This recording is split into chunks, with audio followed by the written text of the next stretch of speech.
How you doing, man? Hello, Eric. I'm doing great. I think we've both been better, but still doing well. Oh no, I have the wrong. Oh my god, dude.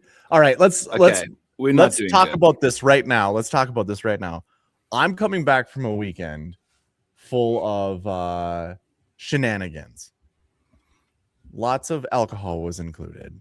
And so the brain isn't working. It ain't firing very quickly. No, user error in full mode. I was at Iowa Wild hockey game last night. A buddy of mine came back into town as well. So, 34-year-old body just not recovering how it used to at all. Not at all. And So we're gonna, I'm yeah, I'm 38. So it's yeah. yeah. It's not good. But Jimmy Crack is in the What's up, house. What's up, Jim? Jimmy? Jim So Lemoyne. speaking about Jimmy Crack, old Justin Rose, Darbo. Oh Jesus, my god. dude, talk about just going crazy. I mean, we've spoken about him, right? With like how his mentals. I've always like spoken about his mentals, right? And how he's like such a you never know what you're gonna get depending on what his like mindset is the week of. Dude, he was incredible this week. I got that wrong. I mean, so I do a Tuesday and a Wednesday stream. Wednesday for members, and I'm usually building my own lineups, just showing people what I'm doing.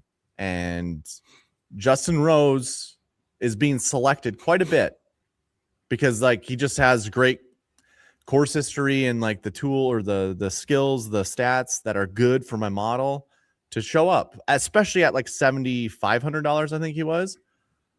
And I think I told everybody he can't win. He can't win. Can't win. He's not even gonna get a top 10. I'm like, he's too old.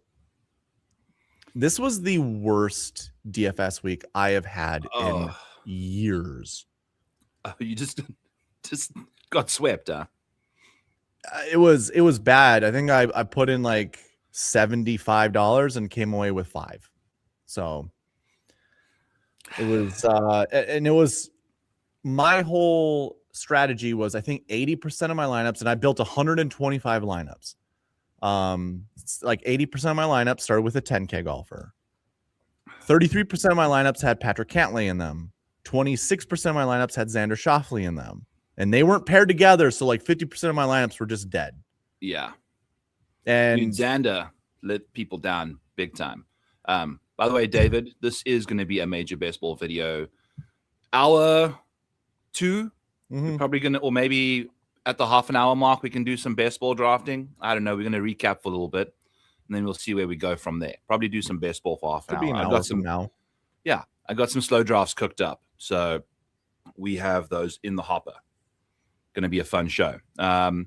Mark Harris saying crazy full got her up this week in Phoenix. We don't know yet. We'll see. We'll see this part of the show still coming up. One of my on my chat, Bryson is in the chat. He watches your streams too. Yes. He goes had Rose in 40% of my lineups thanks to the optimizer. Wow. Like Wow. I told you, it's like a choice thing, right? Like I chose not to play Justin Rose because I just didn't want it. But there he is over there, rubbing it in my face, saying you should have followed the optimizer. Sometimes it knows better than me. Hey, I was heavy on Rose at the Amex, and then last week I decided to just still only put him in one of my 5. 20% was still fine, but guess what? JJ Spawn was in every lineup. Sometimes you shoot, like you go with the tight core.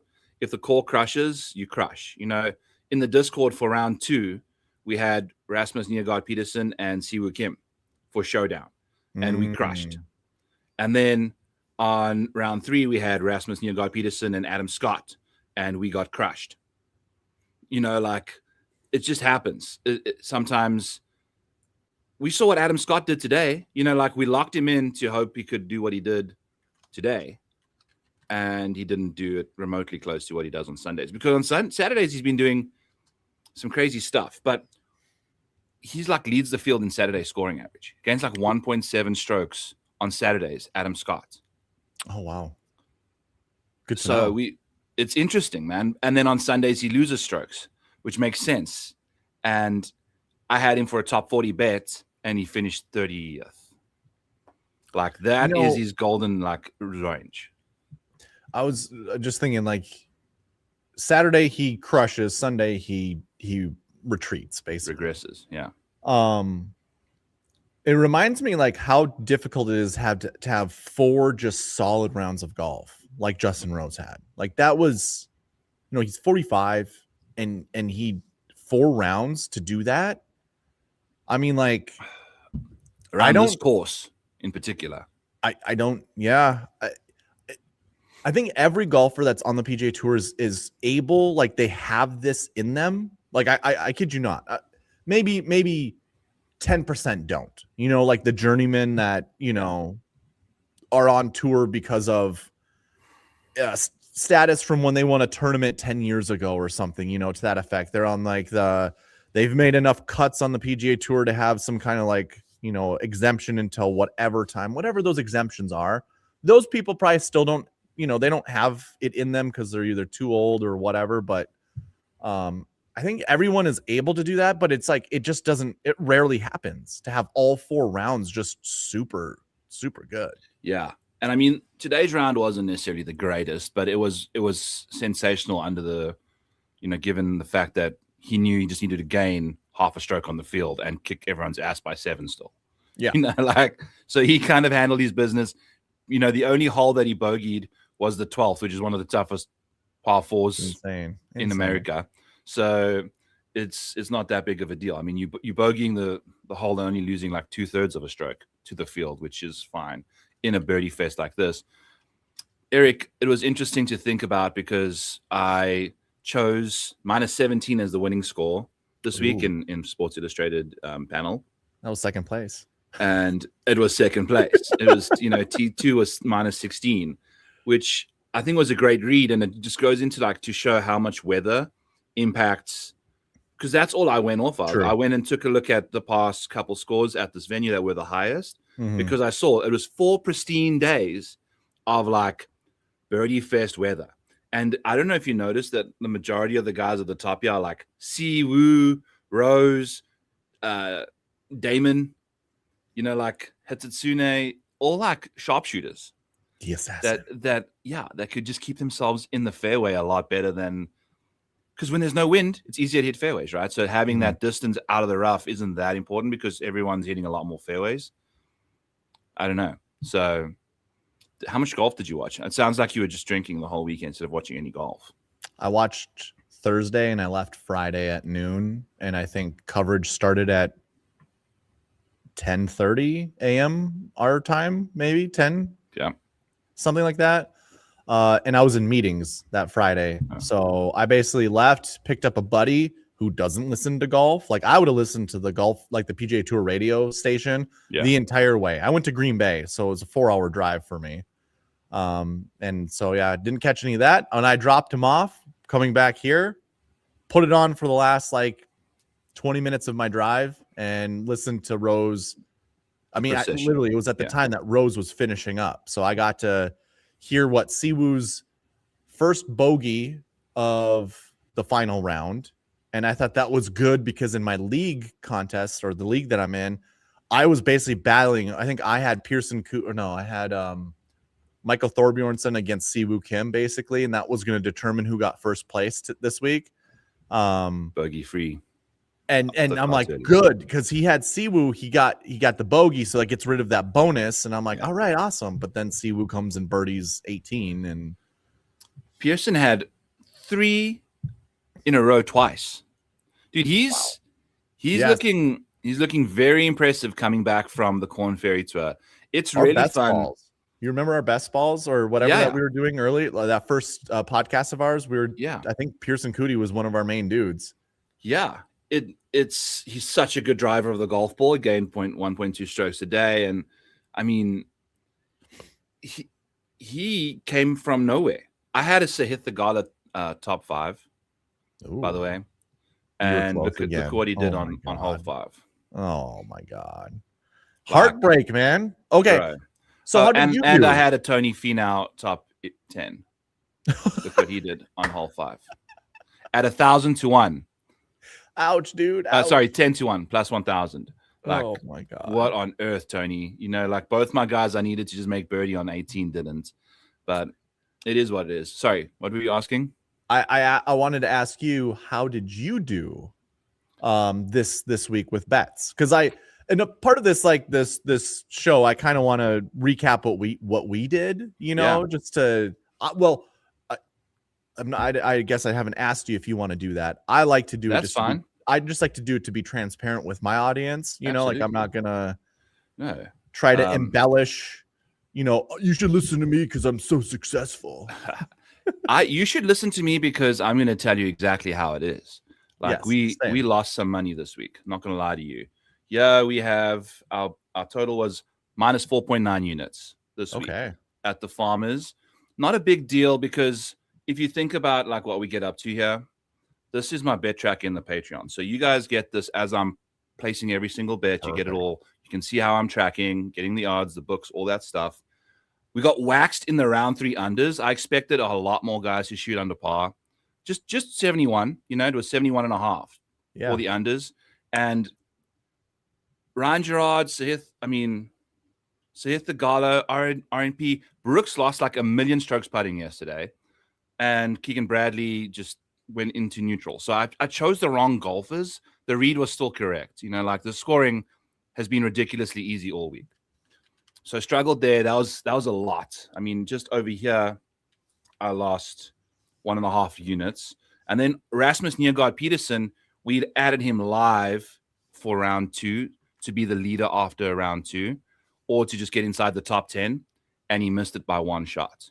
Damn. That was a 4.3 unit swing over here because we had basically to win 3 units for that top 10, and he parred the 9th hole on the North Course, which is the par 5, and missed by, like if I had 3 guys just birdie the final hole of one specific round, we are positive this week.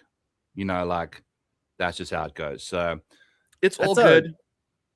Those are some so how do you feel when you're so close? Does it give you like inspiration or is it more heartbreak? Early on, it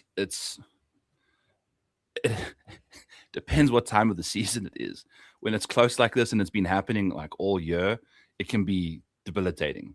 Like you can start losing your stuff. But the fact that I bet these things, it just means that when it happens, it's going to happen. Like we are betting to win 10 units in some instances, for like this RNP. There was, if you had a magical round, we win 10 units. So like we're losing bits and pieces, but knowing he gets close, and the reads have been good, Eric. Like we've been pretty on point with a lot of stuff. And, like I'm not going to be too beaten down about it. Okay. I mean, we had Haotong Lee finished 11th. We had that top 5 for him. And Ryan Gerard, I think, finished 11th as well. So like 1 or 2 shots either way. And we had like 3 top 5s hanging around, which you have a week where you have 2 of them cash, then you're looking really nice. So absolutely. So yeah, JJ Spawn, a very disappointing week in my opinion, because I've been looking forward to like seeing what he can do. I think he's been underrated a lot this year, and he's proving me very wrong because he's sucked. So we'll see what he gets up to this week at the Waste Management, but it's like the ball striking's so good, he just can't putt at the moment, which is a problem. We might have to revisit that first podcast that you and I had about my take on JJ Spawn. What was it again? I thought he was overrated. I think he's a loser, which that's harsh words. I don't really mean he's a loser. I just think he's less than what he's portrayed. Last year was a career year, and I don't think he's going to touch it. You know what I realized writing this week? That his 4th place finish at the Hero was like a top 150 all-time tee to green week. He gained like 14 strokes tee to green at the Hero and finished 4th. Because the putter, like it's all, he just can't putt right now. And he seemed super mopey on the course. I was watching him in the featured groups, and he was like bitching and moaning and mumbling and grumbling. Like his head wasn't in it. So he needs to get his shit figured out because the game is there. He just needs to like lock in. You know what? I kind of have. I've been thinking about this a lot. With strokes and stats. Obviously, I've been talking about it ad nauseum. Like whenever we, I've created videos that I haven't been able to edit and all that stuff that you've been able to watch and stuff. I would love to really break down, like dig into these stats, because the make rate at 8 feet is 50%. I'm a huge believer, a firm believer that par putts are easier to make than birdie putts. And when it comes to this binary conversation that we've had in the past, the layman off the street would just be like, isn't it just an 8-foot putt? And I'll tell you one thing, for whatever reason, avoiding bogey matters so much more than making birdie. Like for me, like if I'm golfing, is like I will do my best to not get a bogey. And so like I make more par putts than I make birdie putts. And in fact, I'll have some really easy birdie putts that are like 5 feet away that I miss for no reason because like I'm nonchalant with it, Yeah. Now these guys are pros. So whatever I'm saying, I understand how it sounds. Like I'm comparing myself to them. That's not really what I mean, but I'm super competitive, and I wonder, this is the deep dive that I want to do, is comparing birdies versus bogeys.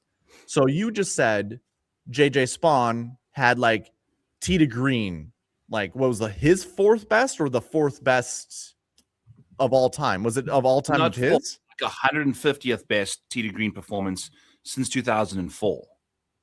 Of all golfers. Of like all the golfers, like in the last 21 years, basically. Of all tournaments, not just the all Hero? tournaments, Yes. Okay. Every tournament in the database that Data Golf has, that was a JJ Spawn, 155th best since 2004, 2 months and ago. There's been more than 150 tournaments dating all the way back to that. Oh, right? yeah. I mean, geez, dude, if you look, 40 tournaments a year. So yeah, it's like 400, 800 tournaments. So easy. That was really good. Obviously, amazing. Yeah. I mean, if you take a look at what the top ball striking performances are from a true, this is round level, from an event level, all time, Tiger Woods at the 2000 US Open gained 30 total strokes, but we want tee to green as like all timers, right? So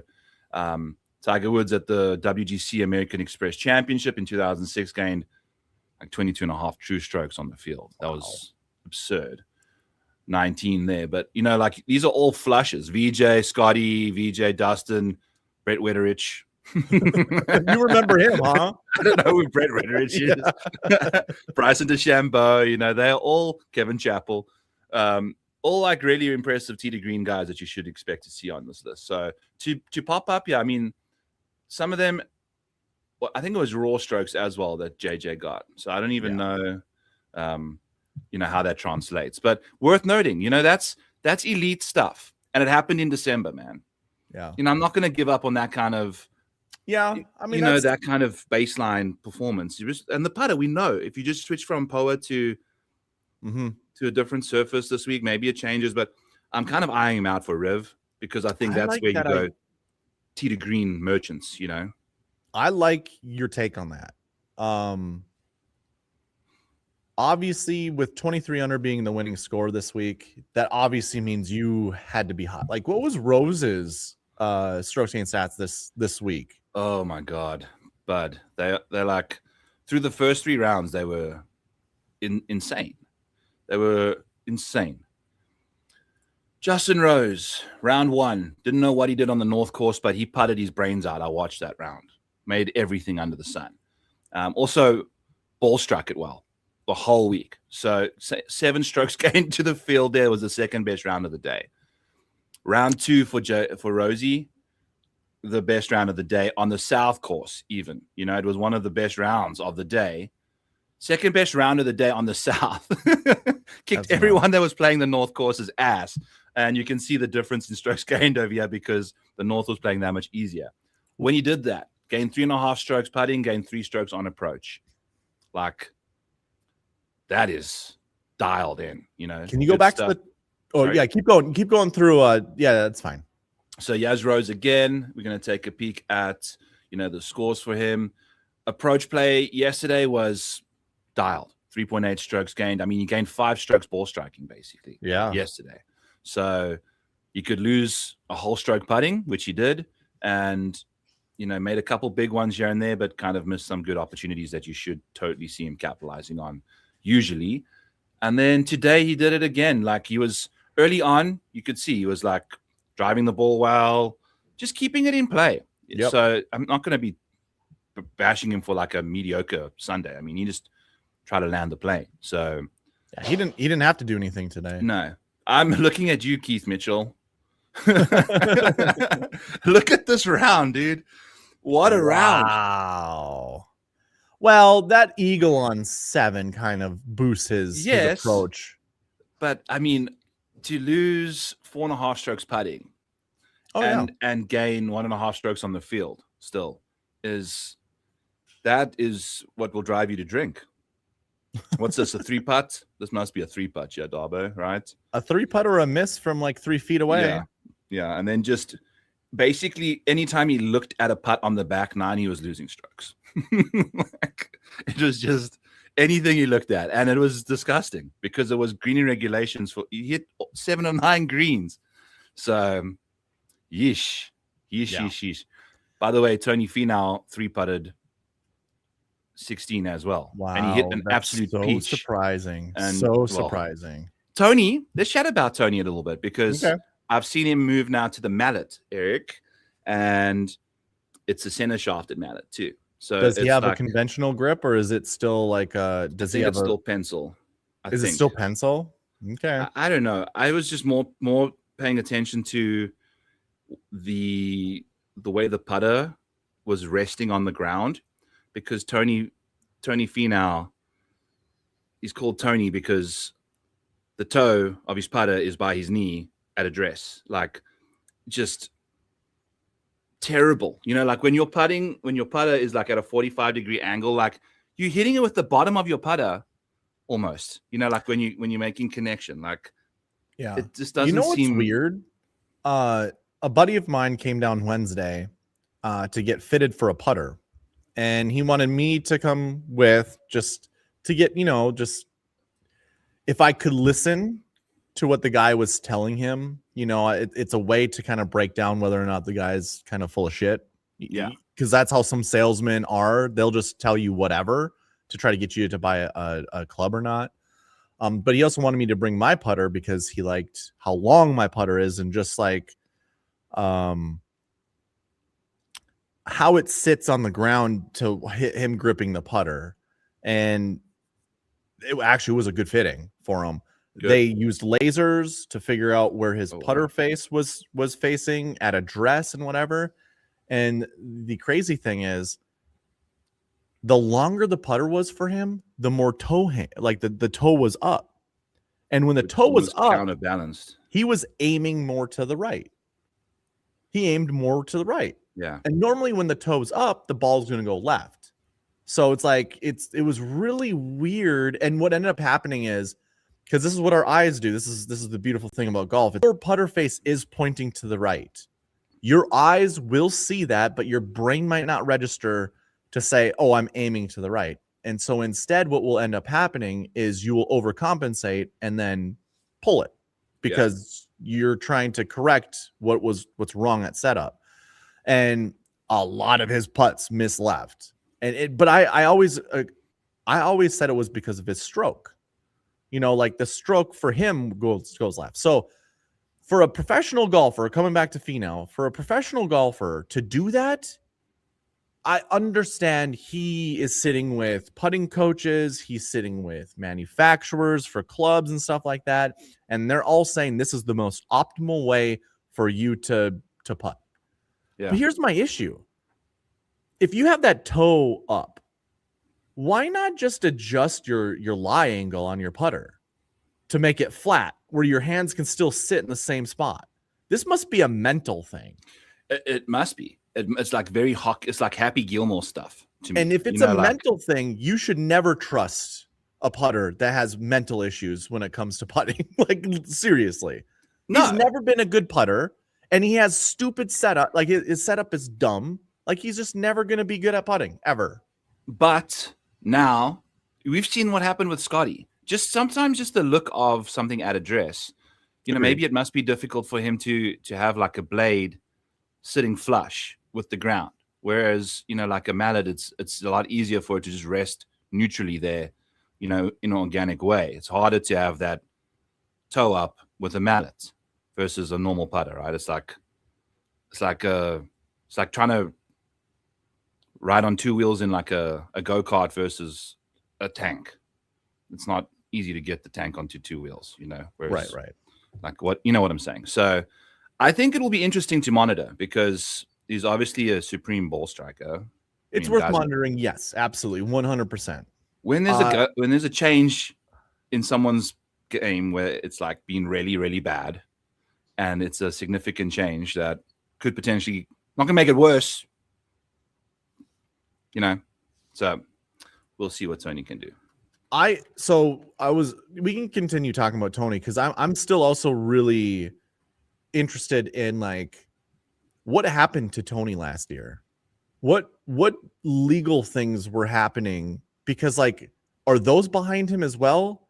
Golf is mainly mental, and outside thoughts coming onto the golf course really affect your game. Like, they've done studies on this when it comes to the psychology of golf. If you've got stuff in your brain, like if you have relationship issues or you have like children that are sick or whatever, that stuff comes with you onto the golf course.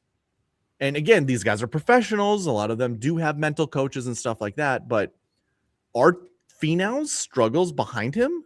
Financially, I want to say yes, because he's just got the Jordan apparel brand endorsement, which I think he probably just decided was like, let's just offset everything I owe probably with this endorsement deal.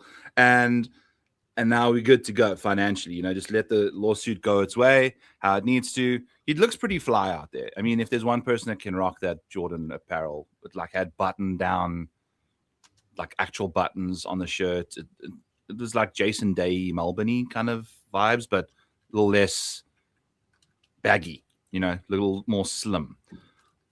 But yes, I mean, I remember vividly in college, I was playing a really good round of golf. I stood on one of the tee boxes and remembered I never handed in a piece of homework.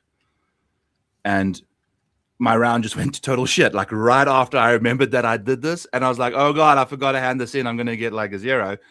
Boom, round went to pieces because, like I just wasn't there. So seeing it come together, granted, we've always seen Tony play nicely here. So like, don't get overly excited because this is one place he could bounce back quite nicely. But what do you think?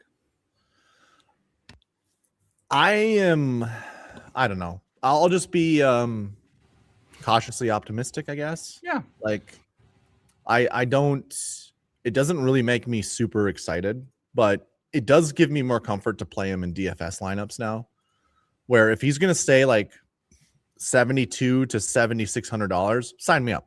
Because that's like he's a good 7K golfer. Like he's going to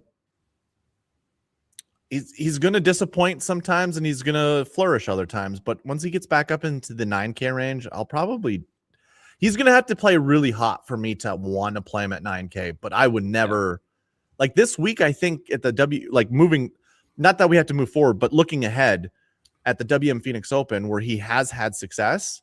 If he's priced in the 8K range, I think I'm going to stay away.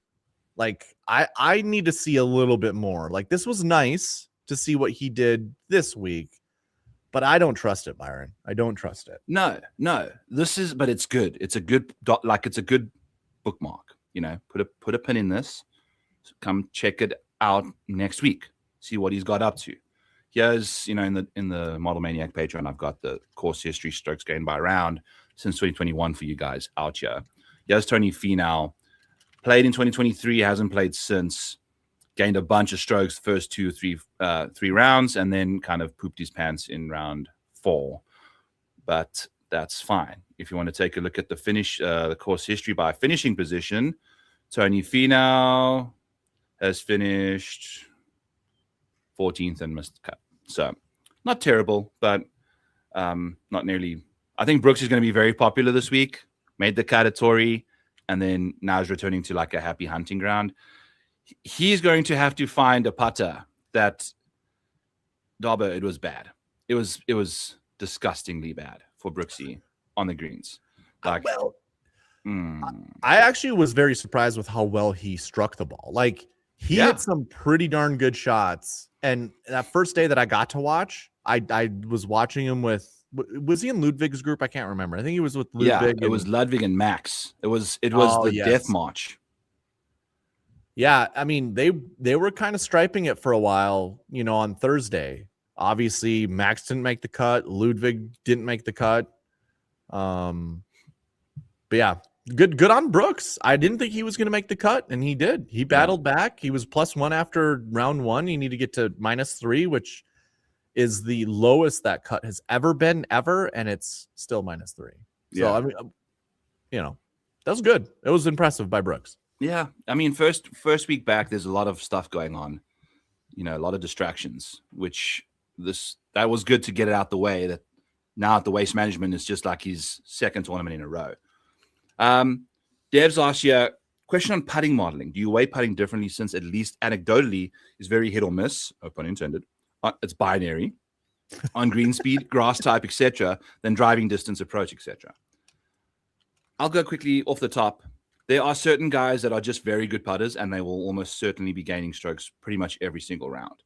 The reason why people say like putting is so volatile is that anybody can have a good putting round, whereas not anyone can have an elite driving round, because it literally the ability to get the ball to the hole on a putting green from 50 feet is there. It's not like you lack the power. Maybe you lack the skill and the whatever. But when it comes to driving or hitting approach shots, there are certain people that cannot hit a 280-yard approach shot over water. That just, there's a skill threshold that people cannot meet in the ball striking world. Whereas on the putting surfaces, I can show up and have a lights out day on the putting greens just by maybe having a couple misreads and putting badly, and then it syncs up perfectly that the ball goes in the hole. Thoughts? Yeah. So obviously I big into the stroke chain when it comes to kind of talking against it, So putting, the break-even mark for a 2-putt is 32 feet away. So if you think about, and then average proximity on tour is like 37 feet. I think it's something like that. Let me double check that I'll still talk about important. It's not important. Keep going. But to let people know proximity on average versus the break-even point of a putt for a 2-putt is really important. Because if people aren't hitting it close enough to get negative, strokes gain on putting, that's where you have to watch out for putting models. Because if a golfer has positive putting, look at his proximity. If his proximity isn't good, that just means he's 2-putting everything from over 30 feet away. 40 feet, yeah. Yeah, and that isn't what you want with scoring. Like, you kind of have to do this mix and match kind of to try to figure out, is this golfer actually putting? You have to combine approach and putting together. You have to look at what the positive and minus is from those stats. If you combine them together and it's a positive, that means he's doing good. Like that to me would be a good putting model, is adding approach with putting and creating your own stat. I've thought about this. I don't know what to call, because you got approach and off the tee together. That's ball striking. What would you, if you added approach and putting together, what would be the new term for pitch that? And putt. Strokes gain pitch and putt. Oh my God. Yeah. I love that. That's awesome. I think Spencer coined it. I don't know, but Byron. Spencer said that. Yeah. Okay. I think he calls it like a pitch and putt model, which is basically, when you have like a whole bunch of wedges and putting contests. So, yeah. Tour average 37 feet. I was right. 36.6. when it comes to proximity. Yourself. Well, it's that was probably from last year that I was in my Yeah. brain. No, it wasn't from this year, but this year it's currently 37 feet. Yeah. So, I mean, there's also definitely guys with grass types. I think grass types are significant, especially when you go from West Coast to East Coast with POA and Bermuda. Those are two very like hard types of grass, to putt on. I don't They remember got very who good characteristics. I was listening to. I don't think this was Keith Stewart that said this, but it was, I think, someone on the PGA Tour radio, and it might have been Keith. I don't remember. Believe it or not, I didn't really think this through, and I understand like what this person was talking about, but as the round goes on, there's a donut effect around the hole. Have you heard of this before? No. So, but I'm understanding this in my brain as you speak. Like West Coast POA during this time of the year, where conditions are softer, everybody is walking towards the hole, picking the ball up out of the cup, and it creates this rim around the hole where you step with your left foot or whatever, you reach down and grab the ball. Yeah. Everybody's doing that on all sides of the hole. You're not going all the way up to the cup. You and I both know if someone were to do that, you'd slap them silly. Yeah. No, so how are you getting out? How are you getting it out the hole? Yeah, it would be really goofy, right? You'd be like a waitress trying to get a bigger tip by bending over. Yeah, oh yeah. But so I really didn't think that. I didn't know that. I didn't really think it through, but I don't. Yeah, again, I think it was a PGA Tour player that was talking about this. That's now an announcer. Like I don't know if it was Matt Every or whoever it was, but when I was listening to that, I was just like, "Holy crap!" If that's the case, and then you've got the budding POA that comes with it, it's like I had always said this about the best putters on POA are firm putters. And if you think about that, like Tiger Woods was always good on POA. Mm-hmm. Phil Mickelson is always good on POA. Think about Phil at Shinnecock, how he just tried ramming putts in and they would just go off of the green because he would miss, or his comebacker would be further away from where he, hit his putt. Yeah. Those guys are good on POA. And I think that's because they figured out that's how you're supposed to hit those putts. And you'd hit it through the donut. Because if you're, mm-hmm. Patrick Cantlay and dribbling it up to the hole, it's going to momentum's going to lose. Yeah. It's going to ricochet. Yeah, exactly. So I was just like, okay, so does that mean you just can't really be a good putter on POA, like West Coast POA, unless you're the Tiger Woods types where you're just ramming the ball in?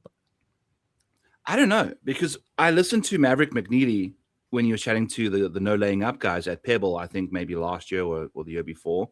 And he mentioned that he likes to putt on POA, and would you consider him a good putter? I mean, he gets hot. I wouldn't call him consistent, but I would say he can be a very good putter on specific days. I would say I would have called Mav McNeely a good putter in his early years. Yeah. And maybe he still is, and I just haven't really done the research on it, but I feel like he's more of an all-around good golfer now, Oh yeah. No, that's exactly the case, is that he's like worked on his game. Putting used to just be his thing, but he mentioned, you're not going to change the philosophy of your putting. That also could, okay, so I'm going to go back to what I was saying before. If you're not getting the ball close on proximity, your putting stats are always just going to look good. Yeah. No, but I mean, you can watch him from 8, like watching him from 8 feet. He's like automatic, Yeah, he's got a solid stroke. I agree. So, you can see if the stats don't align to some guys. Strokes and eyeballs. Yeah, exactly. That's what I've been kind of really adopting a little more with the outrights side of things. Good. Yeah. Is maniac action, because the models I think work best for like top 10s, top 5s, those kind of things, where top 20s, where you're looking for repeated consistency, good floors. I think golfers get like splotchy streaks, hot for a couple days, and then maybe a couple weeks, and then it disappears, and a model isn't going to pick that up as easily as if you're watching on TV, because like a Pearson Coody T2 today was about as backdoory as ever. You know, like at one point, I think it was like a T6. When he finished his round, he was T6. Really? Or something like it was very close. I think he was, yeah. So as people kept playing the golf, like the leaderboard started falling apart a little bit, and then he made his way up because he posted that number 4 or 5 or 6 groups before the leaders. You know, like he was well ahead of them. And then, yeah, I was sweating the Sahith top 5 like hard, and that Cootie going birdie to finish also. But you know, like that T2 wasn't like. He wasn't ever in the heat of the battle with Hitsune and Damon. Well, it was kind of like free. And like you could go out and just play. Like I'm just gonna go and try to play the best round of golf that I can, and no nerves are on me, and everything's working out. Like, yeah, I totally understand that. That's exactly how Tommy Fleetwood's gonna win his first major. Is like how Pearson Cootie did this, where you go out 5 or 6 groups ahead of the leaders, you're 5 back. Yeah. And you just catch fire late before you can realize what you're doing. Finish hot, post a number, hope people fall apart behind you. And I think that's probably what's going to happen. You're right. For Tommy, at least. By the way, Justin Rose now, world number 3. Let's say that again. Justin Rose, world number 3. I know. Yeah, he went from number 10 to number 3. Was that correct? 10. Yeah. To number 3 in the world now. So should we transition that into some best ball? Sure. Okay. Let's chat some best ball. Let's chat some drafts. Do you want to do a live fast draft, or I can also just do my slows? We can do a bit of both. Happy for either. I'm also going to pull up my Google Sheets for the power rankings for the majors. Yep. This is kind of under construction right now. The big dog dominator, kind of just trying to figure out some things. Yeah, it'll come along. Hey, shortly. Someone in my chat, by the way, had said that he is doing really good in best ball. I think it was Bryson. Bryson said he's doing really good, or like he's doing really well in best ball because of the dog dominator. Let's go. The dog dominates, man. It really does. You know, I don't just give things names for no reason. All right. So we spoke last week, Eric, about kind of like where we want to go in round 1 with all of our round 1 picks. We kind of both decided that we liked a couple guys ahead of Tommy Fleetwood, like Bryson. And our thoughts on Xander now. Like, what's the state of the nation on Xander Schauffele at the moment?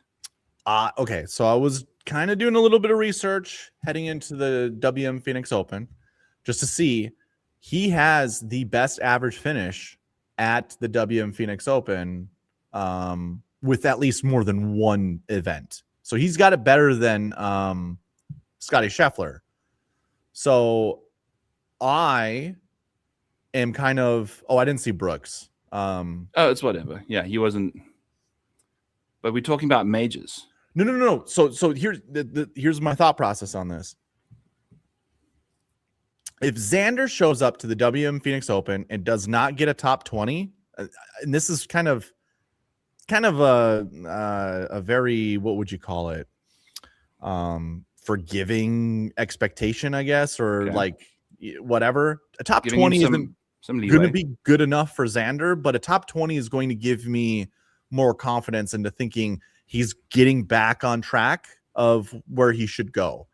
If he gets a top 10, I am absolutely feeling good about him in the majors, because at a course that he's supposed to do well at, like, you know, because we had questions about Farmers, right? Like, we weren't sure he was going to do. He just has bad course history, tournament history for whatever reason at the Farmers.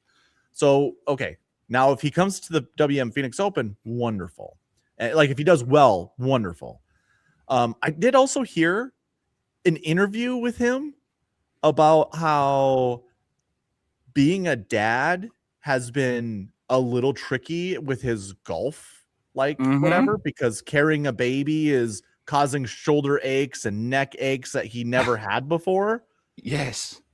Which I'm not like going to disagree with, but you're a professional athlete. Like, dude, I started having like random pain down the left side of my leg right after Is it Piper was because of- born because I remembered holding her that her head would like rest right on where you like get a mousey, like if someone hits you pretty hard on that Yeah. muscle over A here. mousey? Is that what Yeah. we call Charlie horses? Like, yeah, Charlie horse. There we go. Okay. Mousies. It looks like Okay. a little mouse under your skin sometimes, like when it pops up like that.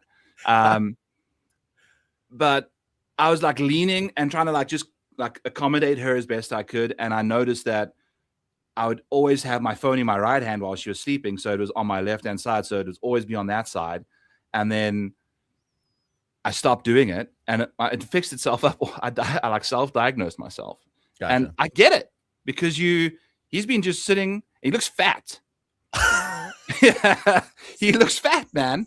He's out of shape. And I get it.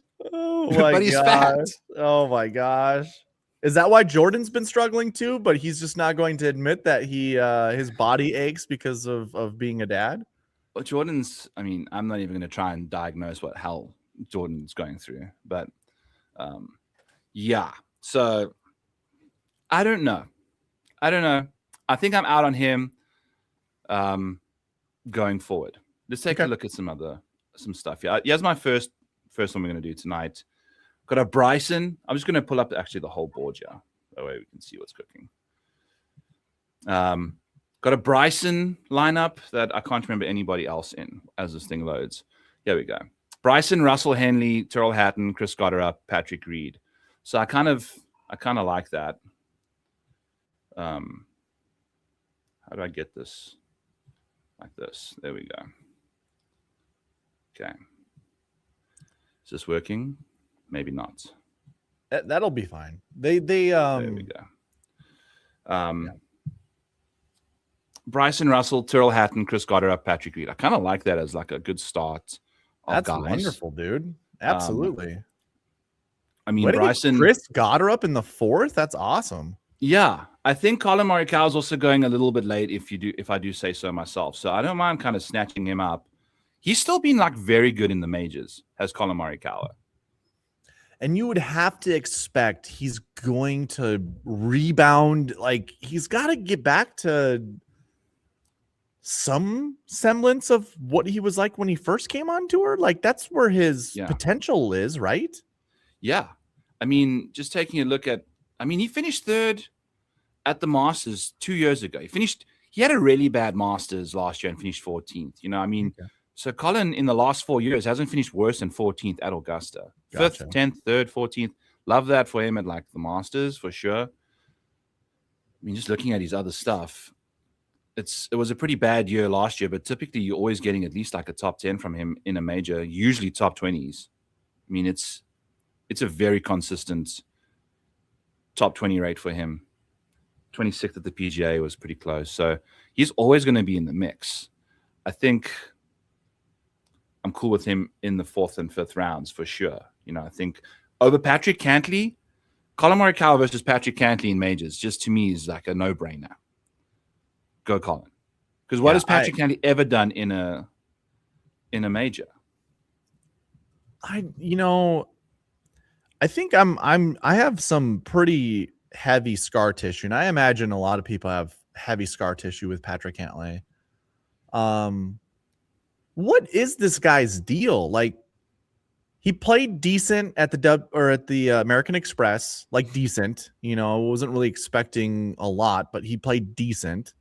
And then he comes to the Farmers, and I don't know why I didn't like see the warning lights, the red flashing lights as I was looking at his course history at the Farmers.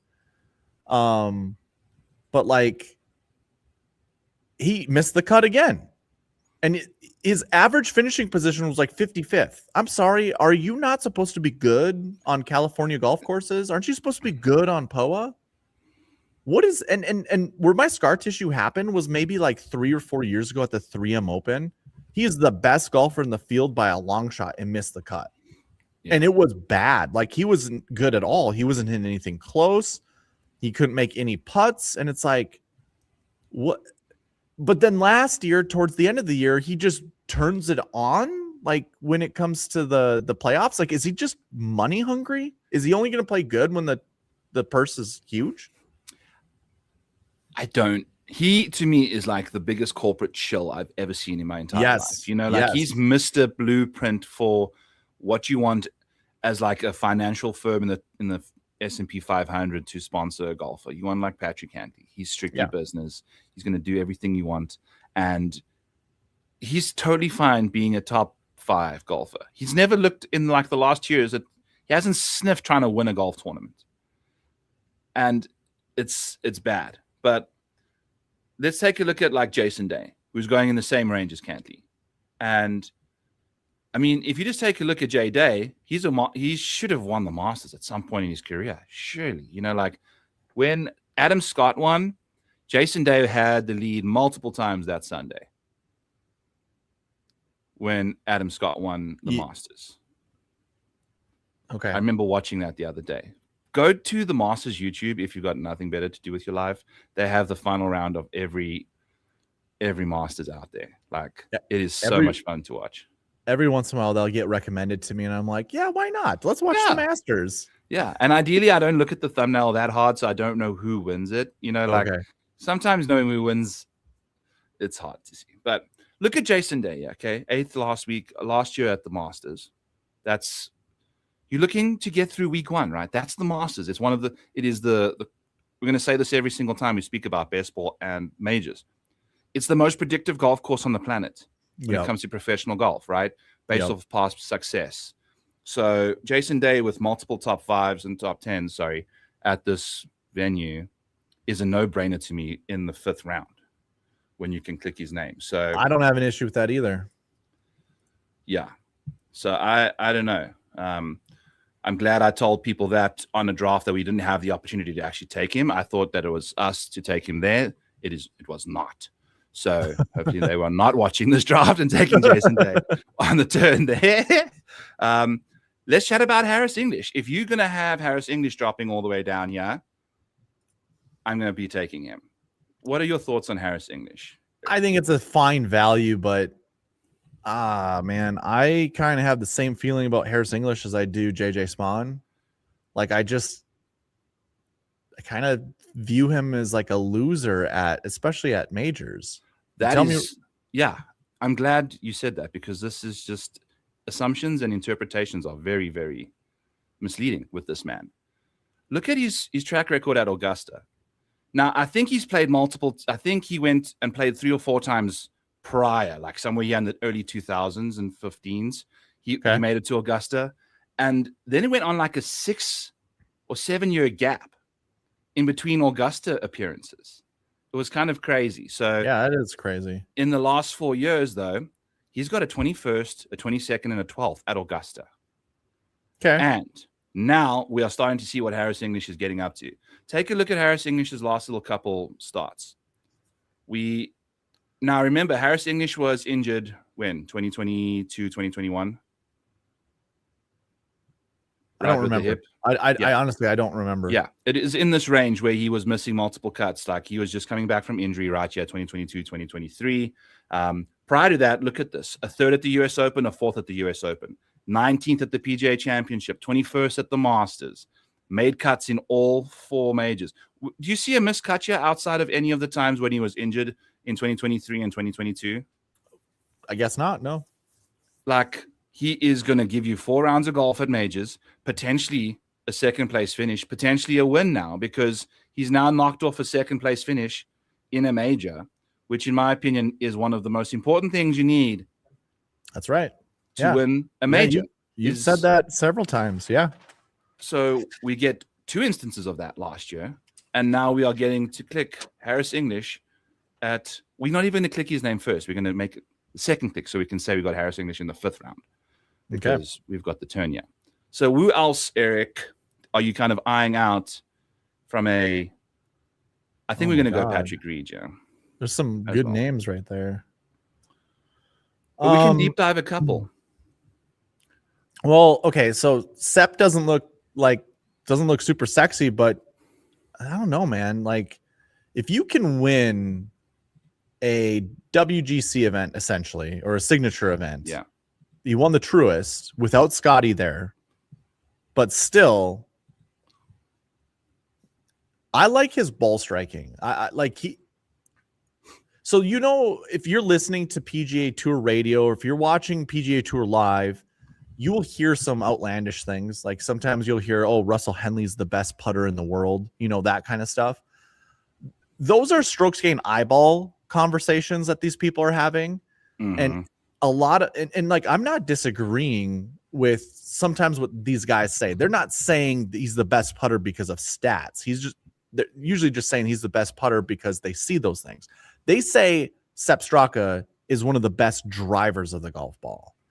And like, and I don't know if the stats bear that out, but when you look at his golf swing, the swing is pretty fluid. It's pretty smooth.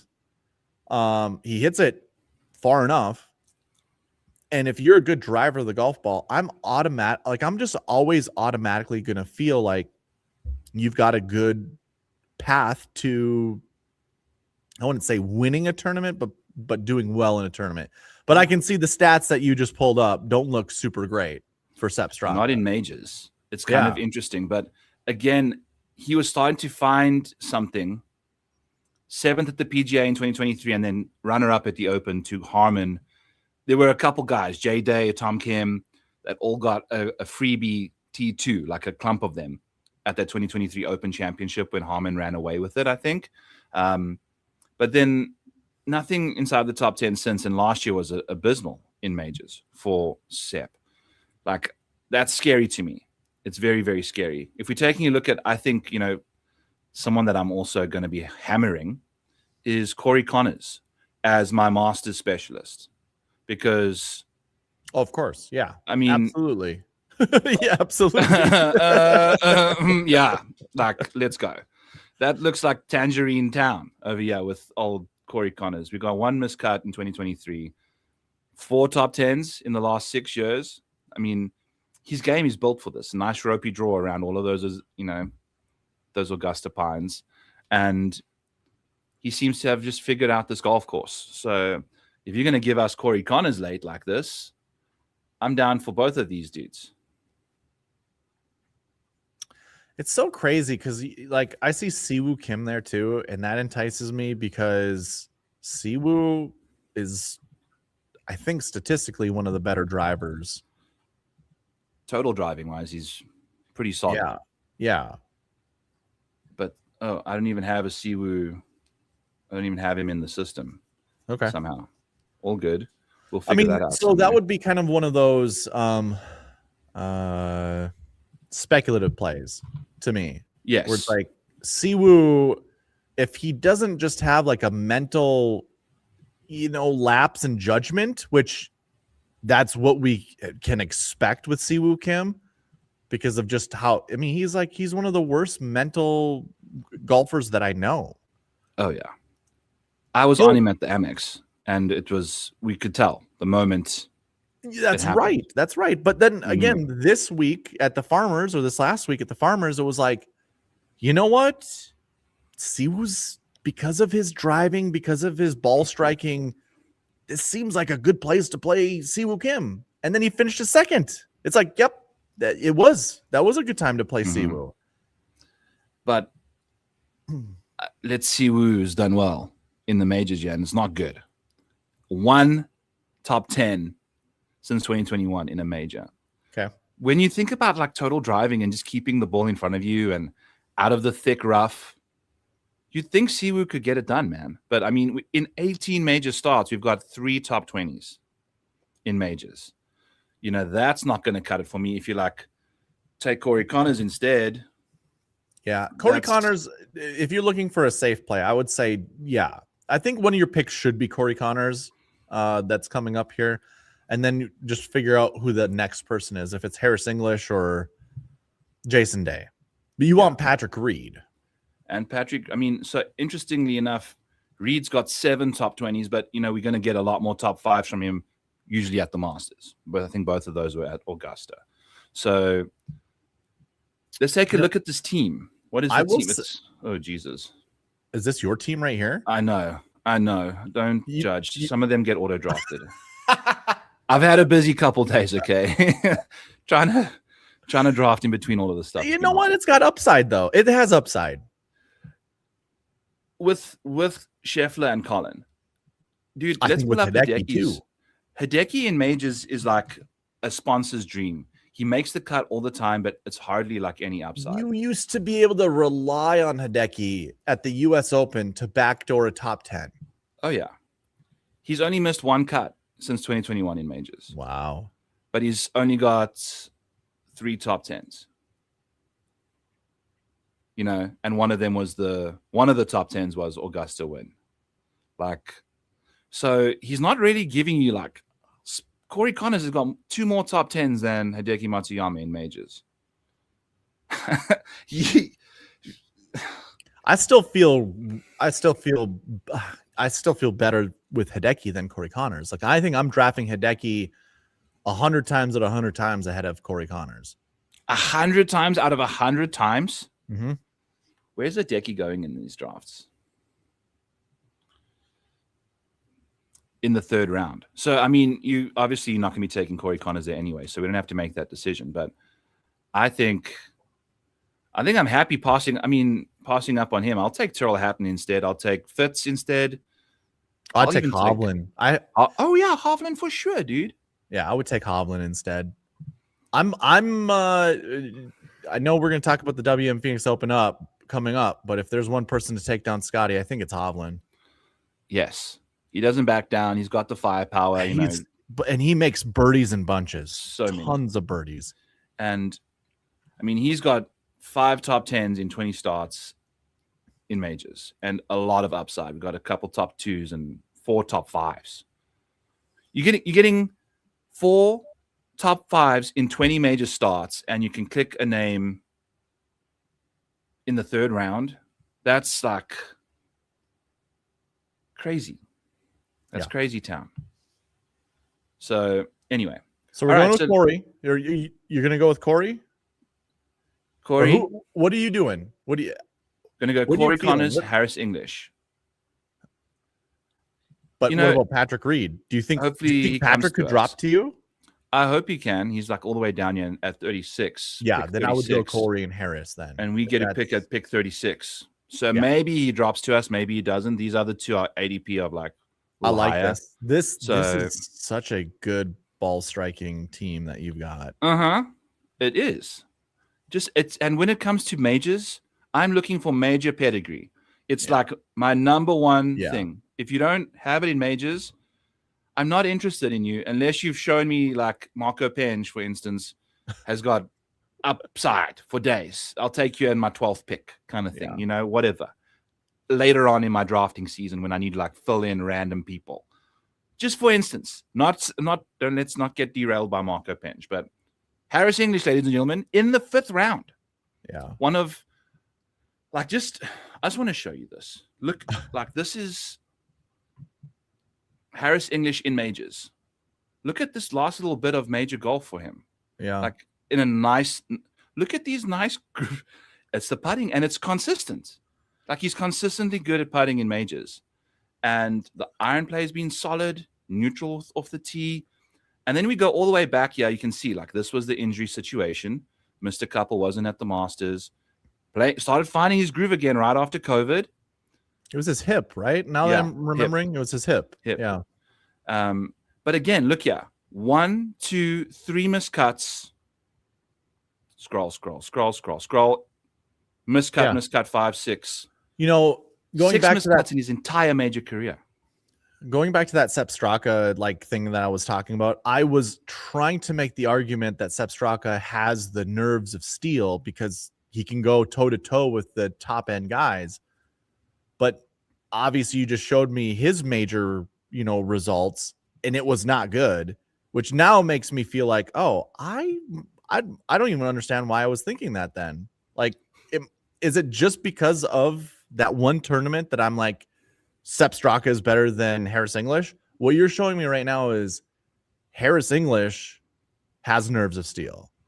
He's got that cool factor, like he just and he can chew on that gum like a freaking cow in a pasture. Jeez. Lane Kiffin of the PGA just out here just going to Moo Town. Look at this ice. Like, what is this? I mean, this is Harris English, people. My nickname for him for the longest time was the Harry Ish, just because it felt icky to play him. Like I just didn't want to play the Harry Ish. Okay, so Harris English, in the 5th, 5-1. Great choice. Maybe Reed comes back to us. Maybe he doesn't. Back to some drafts over here. We have got in this team Scotty, Colin, Cameron Young, Harris English, Keegan Bradley. So we're now in the 6th round. So how much are you paying Underdog to get you the Scotty Scheffler pick?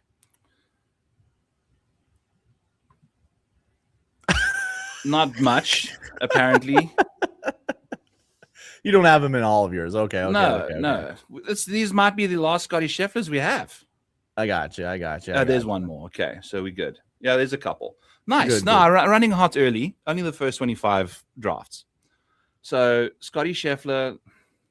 Trying to figure out the best way to show this stuff. There we go.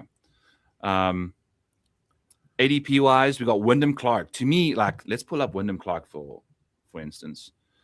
Just, can I give you my gut reaction before you show me Wyndham Clark? Yeah. I think he's on the rebound, and I think if you can get him low, like 5th, 6th, 7th round, I don't know. I haven't done any of these drafts yet, but if you can get him down there, I think that's a steal. I think it's a huge steal. Let's look. To me, is interesting because we've got the most missed cuts on anyone in this filtered screenshot right here. He does not play well in majors typically, but he's the one of the two that has a win on his resume. But he only has.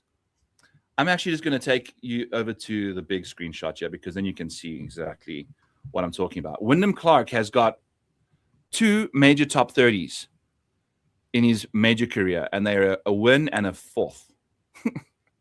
Like, that is it. Right. Boom or bust, which is... It's mainly bust, but you're getting a bit of boom randomly here and there. Can we create a narrative here? Can I, try to think of a narrative as to what happened to Wyndham here? Okay. I think he wins the U.S. Open, and almost like that was the granddaddy of them all. 33rd at the Open was great, but I think he was resting on his laurels, like his, confidence going in. The following year, all the confidence in the world, but had a shaky... He just wasn't hitting it as close. Like his iron game, everything was just not good enough. And I think he put that pressure on himself because he's the U.S. Open champion. Mm-hmm. Kind of like how all hero stories happen. Everything is going good for them until something just slaps them across the face or they lose something or whatever. And then they plummet down, whatever. And now they got to pick themselves back up. I think that's kind of where we're at with Wyndham Clark. I think he's humbled. He's been humbled because after his U.S. Open win, he's done absolutely nothing with his life. And I think he's on the rebound. I think he's climbing the hero's journey. Have you watched The Boys? I've up to season 3. If I mention Compound V to you, you know exactly what I'm talking about. I would know what that is. Yeah. Wyndham Clark had a Compound V slipped into his cocktail at the US Open because there was no precedent to tell us his best finish was a T75, which goes completely against all the trends. But this is where the recent form conversation comes into play because he had won the Wells Fargo a few weeks prior to that U.S. Open win. Correct.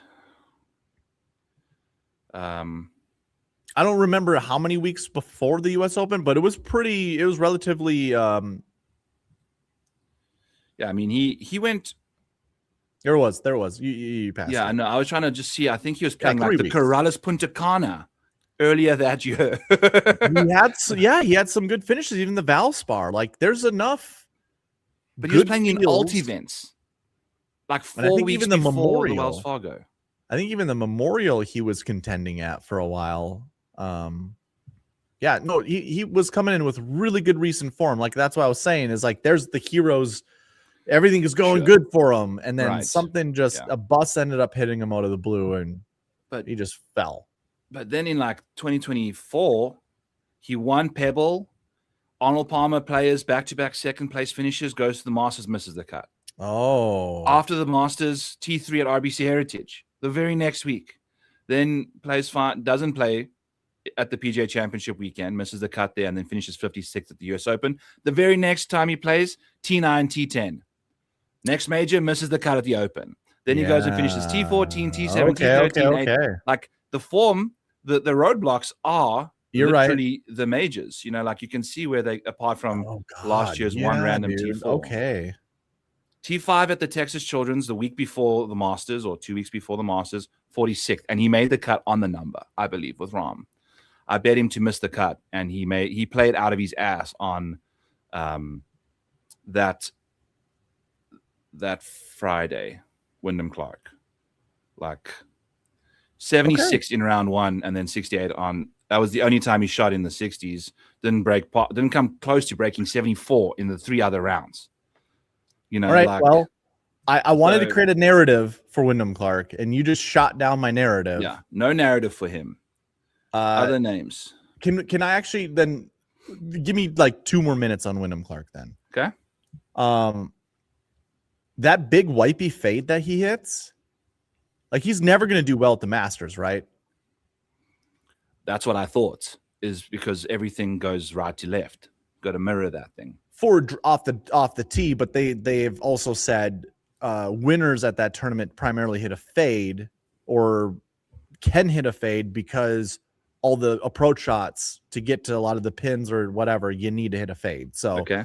Yeah. Golfers who can work the ball both directions tend to do the best there. That's Tiger Woods, that's Bubba Watson, that's Phil Mickelson, you know, whatever. But that big wipey fade, he's just not going to do well at the Masters ever, right? In my opinion, yes. I don't then at the U.S. Open, the one that he won had the widest fairways of all time, right? Yep. So he's really never going to win a U.S. Open either after that one, unless they play big, wide fairways like they did before. And then finishes 4th at the Open Championship, where you've got to like thread the needle all day long. But I do like him in like club down courses a lot, actually. But you don't get a lot of those in majors because it's all driver heavy, thick, rough kind of stuff. He could win a PGA if you know, because that's the most friendly of all the majors. Although they're trying to make those tough now, right? Yeah, they are. And I think, you know, the US Open makes a lot of sense for him to have won that. Brian Harman, because we need to make some picks here. By the way, David, you need to chill out. I cannot draft live. This is the reason why. This is why we're doing slow drafts. Is I drove to Missouri so I could enter these things from a legal state. Can't get in there with you right now. I honestly also hope you're enjoying all the beers, because this chat looks like you've really had a fun time in there. But Brian Harman, adding him to our situation here, we've got 5 miscuts, but 6 top 20s in majors, which is kind of not terrible considering Wyndham Clark's only got 2. If we're looking for guys to piece up here, starts getting barren here pretty quick, Darbo. So okay, what is your final take on Wyndham Clark? Just a no? No, not for pick number 6. Not my 6th round pick. Okay. There's not enough like consistency there. Like, let's take a look at Narin as well, because it depends. It really depends who's around him as well. You know, like these names. Alex Narin in majors, he's playing the Masters. He's missed 7 cuts. He's missed as many as Wyndham Clark and has no top 10s in majors. So I'm kind of out on Narin as well over here. Akshay can't putt, but what's he done in majors? He's got 4 miscuts in 9. I mean, he's missed half of his majors. So I don't know if I'm liking Akshay. I think Brian Harman seems like the best option over here. I'm not in on Cameron Smith either. He needs to show me that he's figured his life out. Yeah. Nick Taylor is surprising. How many miscuts does Nick Taylor have since 2021 in majors, Darbo? All of them except for 2. Might I don't be a know very how good- many. might I be don't know a very good number. answer. That's exactly it. He's got 12 major starts and he's missed 10 cuts Yeah. Okay. Yeah, it makes sense. with no top 10, no top 20s in any of them. So, like for me, Nick Taylor is just a no-go in majors, which is shocking considering how clutch he is in playoffs.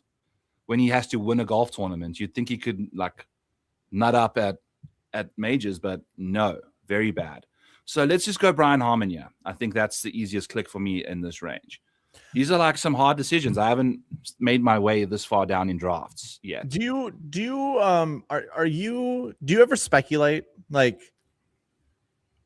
instead of picking like the safe play in Brian Harmon, try to pick like someone that you think is going to turn it around that isn't even showing signs of turning it around in your data? Sure. Later on. This is my first 25 drafts for the Albatross. I'm going to go off of the safest metrics I have right now, which is major data to start with. Once I start developing like a player pool and exposure, I'll have to speculate on some other guys to get off some other names. But that'll be later on in the drafting season.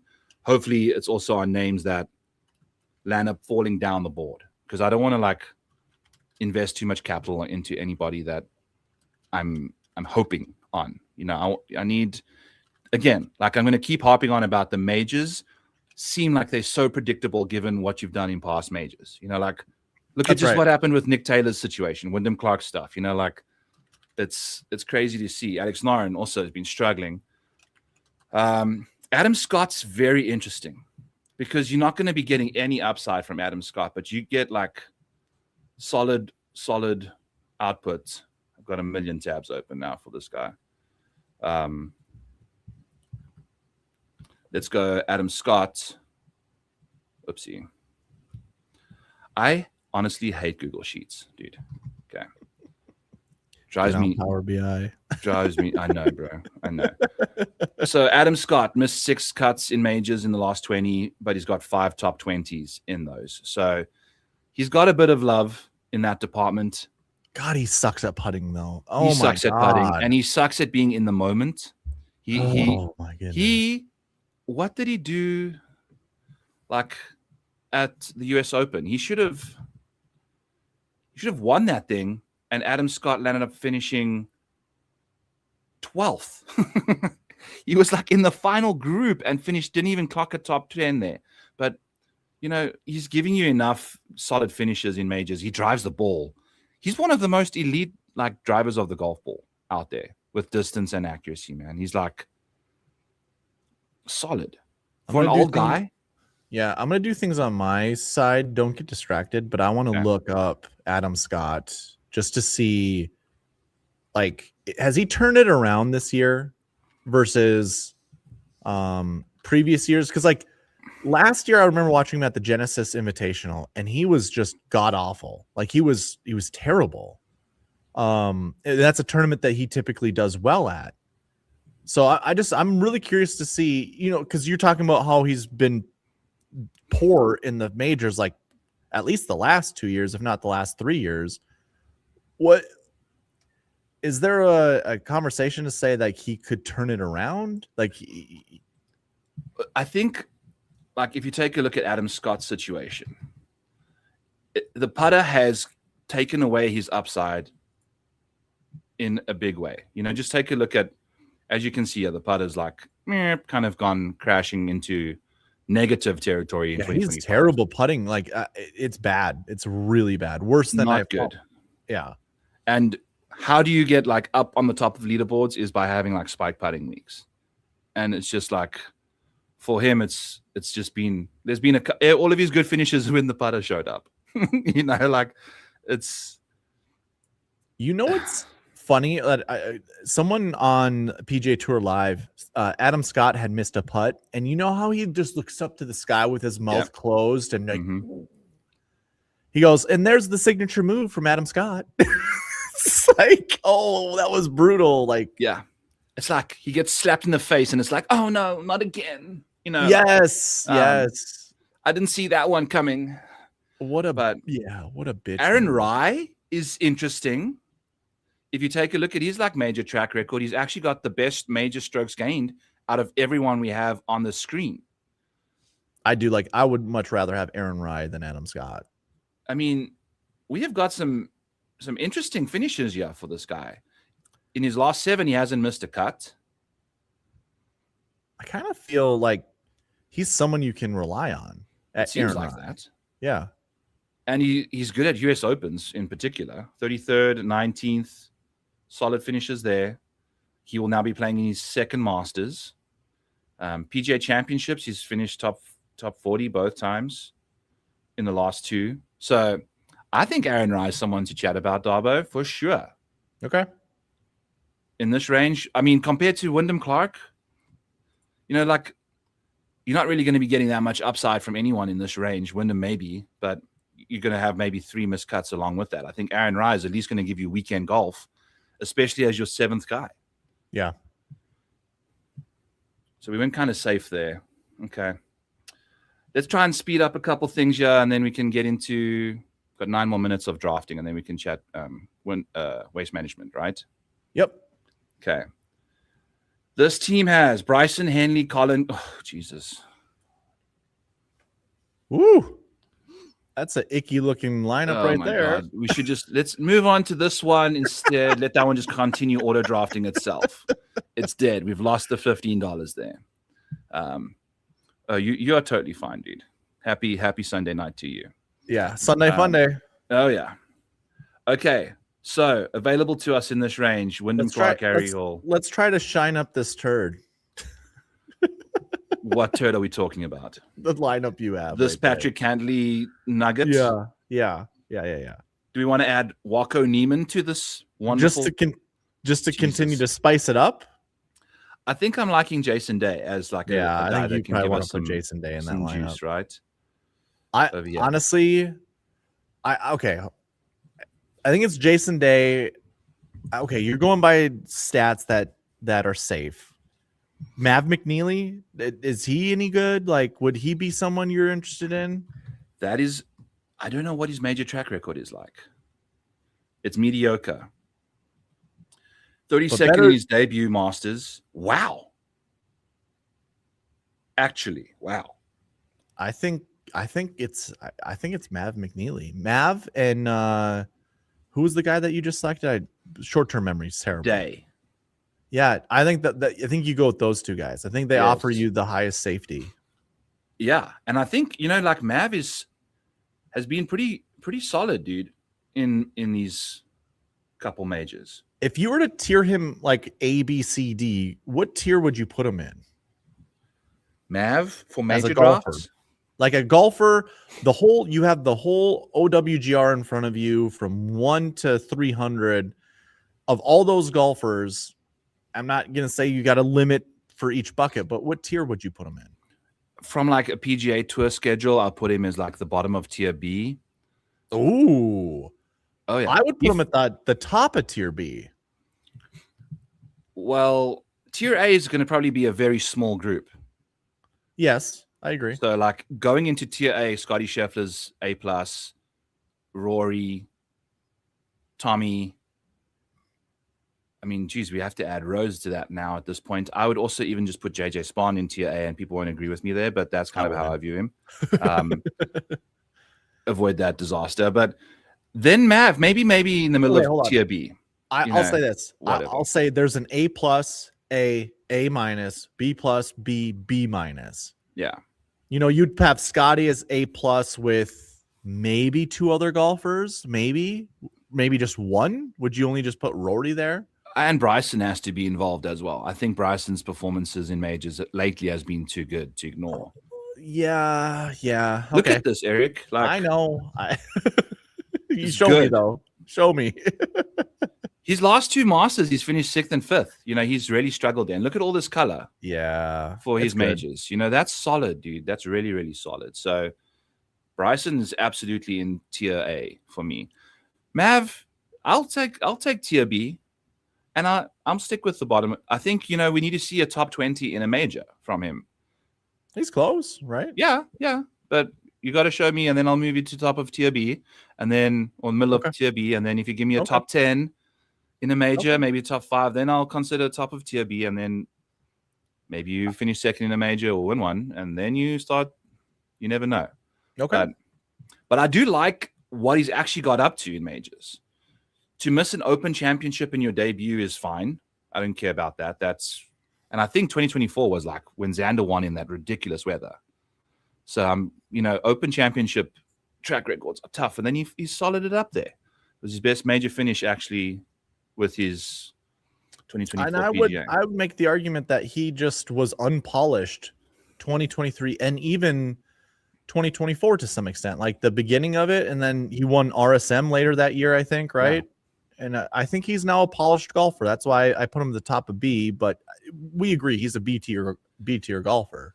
Yeah. Like here is the WM finishing position rates for everybody. Scotty Scheffler with a whopping 64% top 5 finishing position rate.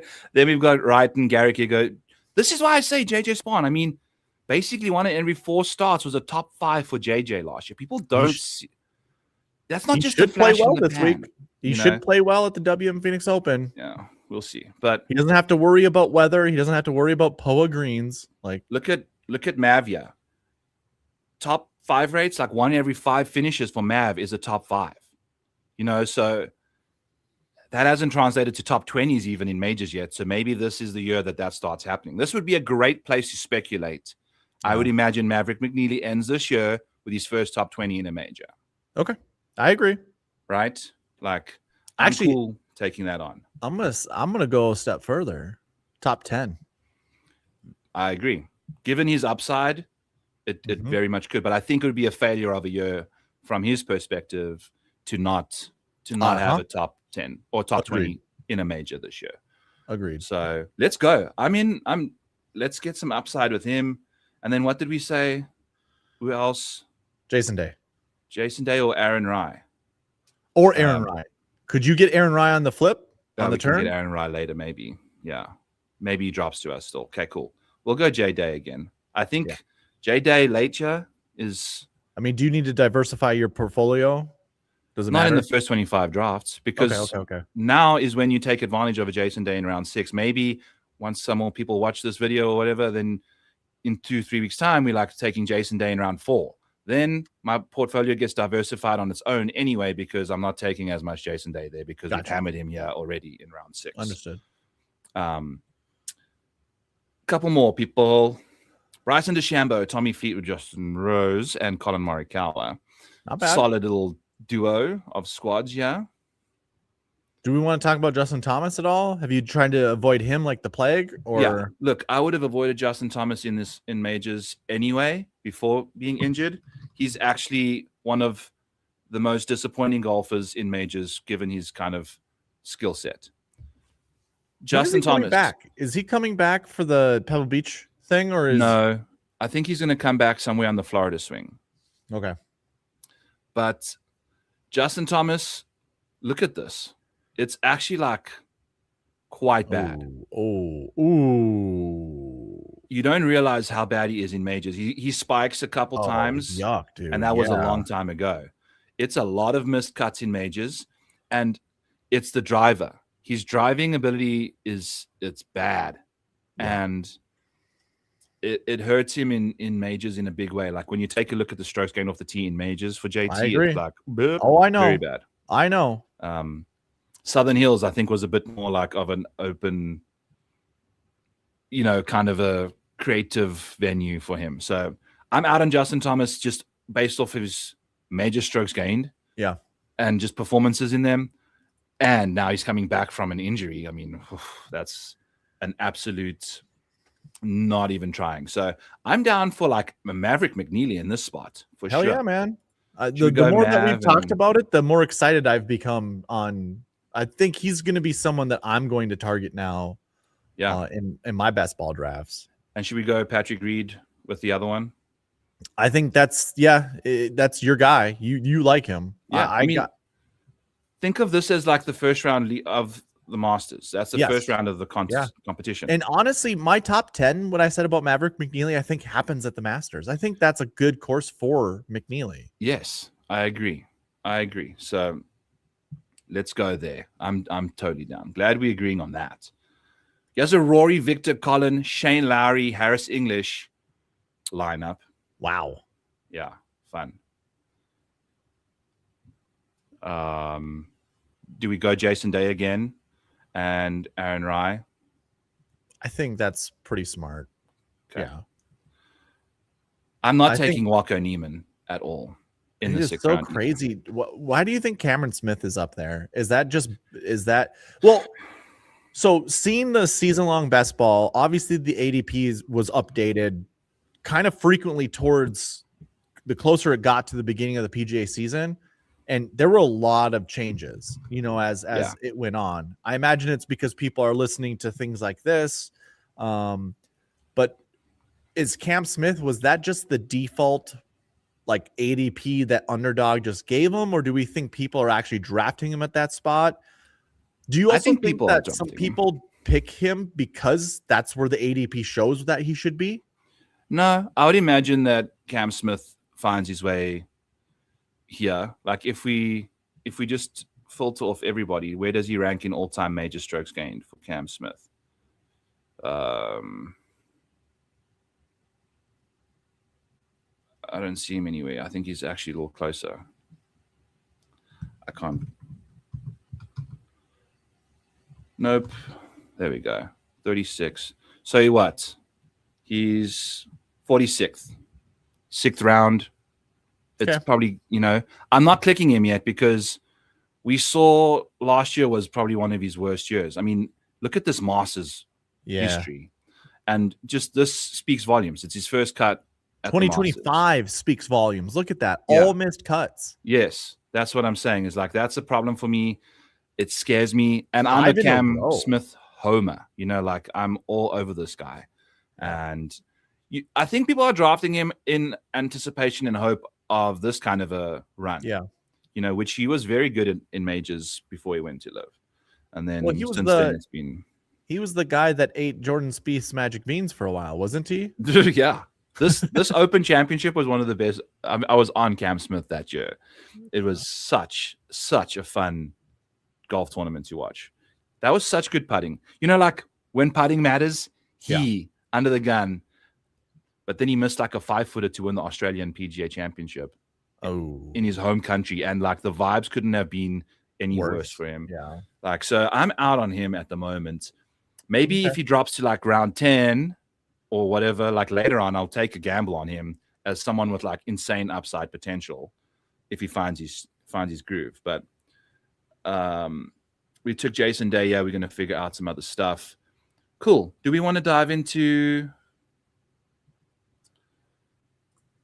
some WM Phoenix Open preview? Sure. Yeah, we can. Yeah, let's do that. We want to do this like a 2-hour thing, and we got 25 minutes to talk about it. I think that's enough time. It's perfect time. I was looking at Justin Thomas at majors. That's what I had pulled up. And it is kind of funny when you look at his off the tee stats. He only gained at the PGA Championship, the US Open, but here's a PGA Champ, and then all negatives. No, he had a good run right here.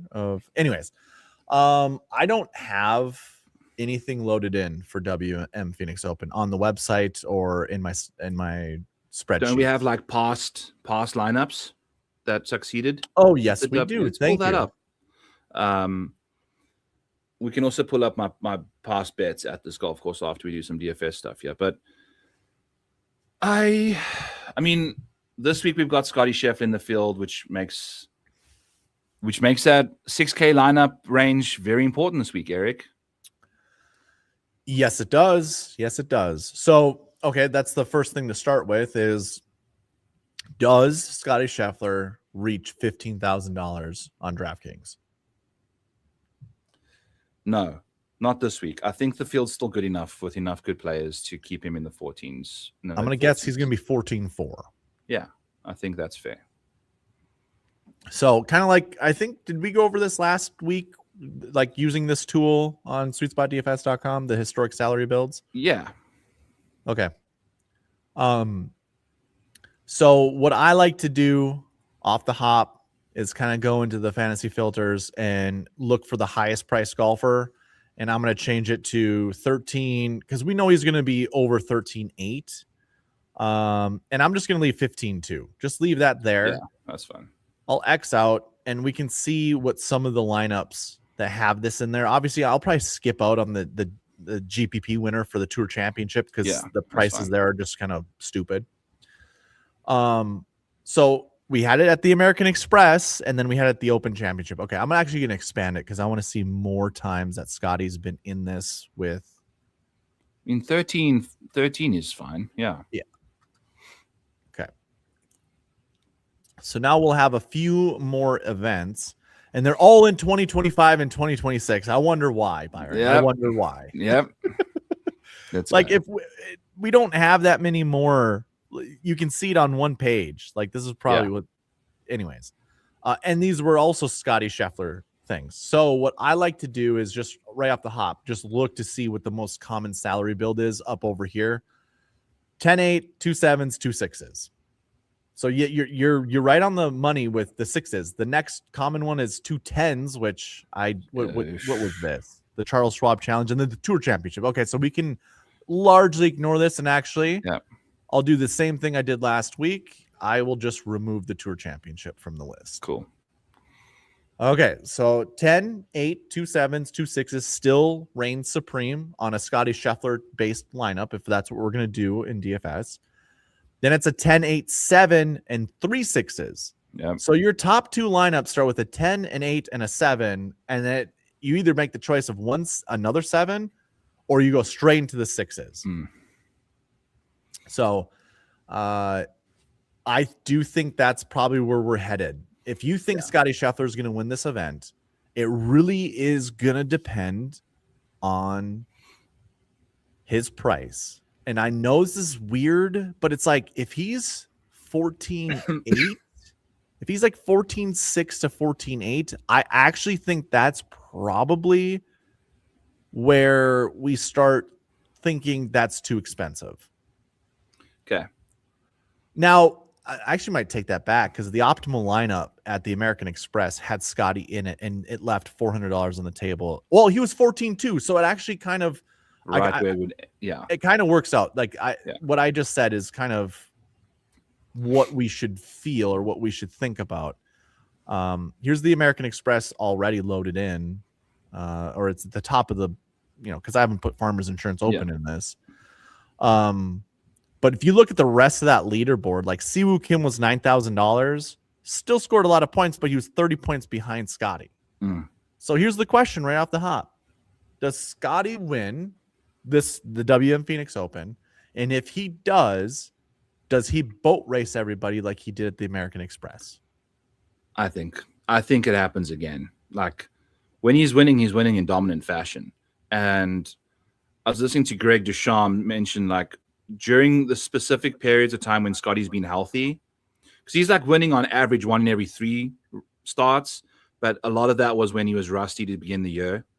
Once he's been like healthy and like post Masters, it's been like winning every other week, and he's got like phenomenal course history. And this was his happy hunting ground. He said hello, Waste Management Phoenix Open win, and then he won the Masters later that year for the first time. So like this golf course is something for him that, won it twice. Won it twice. He missed the cut his first year playing. So how about this? Let's select them all except for 2020. And now look, average finishing place is 7.4. Yeah. And that T25 was what? I think that was his debut. Yeah. His first event after the hand injury. The hand injury. Take 25 out of there. I mean, look at that. That's nuts. Now, I was listening to the research show that Pat Mayo had. In all reality, like I was telling you, I'd taken a nap before, getting into things. And so I'm just like, I put that on to listen, to just get my mind back into golf and try to get some informational pieces that I may have not heard anywhere else. And Pat had said something along the lines of, this tournament is usually, it's never really won more than by 2 strokes. Like, it's really close, and it ends in playoffs quite a bit. Like, there's, last year, Dietrich won the tournament by what, 7 points? A touchdown. It was a touchdown on Super Bowl Sunday, which was significant, like. And I would actually make, man. I'd make the argument that if Thomas Dietrich can do it, Scotty Scheffler can do it. No. And any precedent that's been set without Scotty Scheffler in it can just be thrown out the window, because he's his own trajectory. I think half of his wins have been by 4 or very close to 4+, which is insane. And it's because there's no part of his game that can let him down, because if one area does, the rest of it will just take it on. Like every area of his game is so bulletproof that if one starts leaking water, there's not even like a chance that ship sinks. It's just a T7 as like a worst case scenario if he loses strokes putting, and he's not doing that anymore. Yeah. So let's make I'm trying to think. Let's make an argument to not play Scotty Scheffler. What would have to happen to not play Scotty Scheffler, or not for him not to be in the optimal lineup, if not a GPP winning lineup? There would have to be some like crazy weather, maybe like some crazy weather that comes through.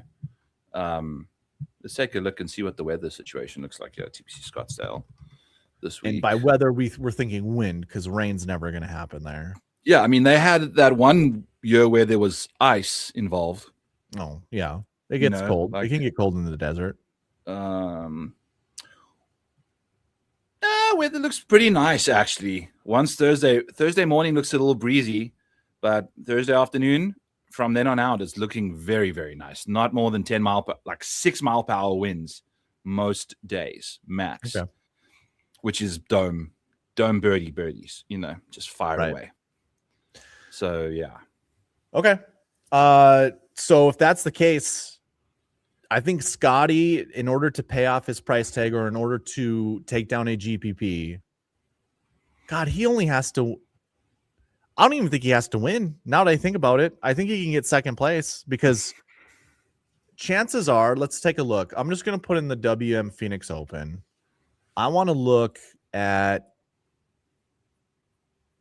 each of these leaderboards. I can go into here and just look at DK top 20s and only take a look at all the guys that were in the DK top 20. Look how many 6K golfers there are. Mm-hmm.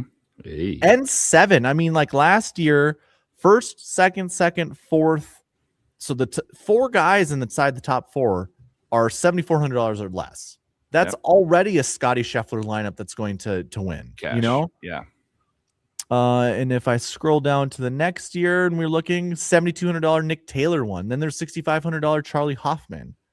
This is where it kind of gets interesting, because you have a bunch of 9K golfers in here. Yeah. But Scotty Scheffler, 11.6 is going to be a lot different than 14,000, like what he's going to be. Yeah.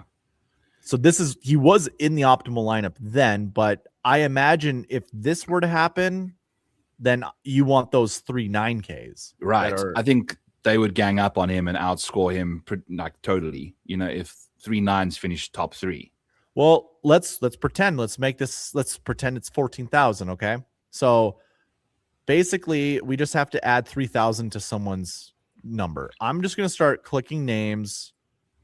I'm going to try to build the cheapest lineup and still try to get away. I think I can do this. There it is. So these 6 golfers score 674 points. So I've highlighted 6 golfers. It's very difficult to see on the screen. I understand. Yeah.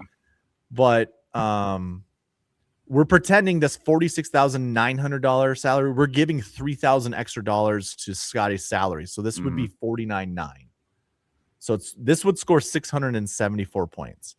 So let's add those 9K. Let's build a lineup with those 9Ks. Just remember, it's 674 that we need to build. We need to beat. So we'll do something like this. Maybe Adam Scott. No, that's over. Kurt Kitayama. Siwoo. I'm trying to build something that's like someone else is going to build. Nobody really builds lineups that win GPPs that leave a lot of money off the table. Yeah. That Siwoo situation seems like it would make sense. How about this? Okay, so you said Siwoo where? Right here? Yeah. 79. Okay. So that scored 688. So that actually takes down a Scotty Scheffler lineup. With the triple, but that was a 3-9. Scotty Scheffler lineup that only finished T3 though. This is a good exercise, right? Like we got to anticipate what is Scotty going to do? Yeah.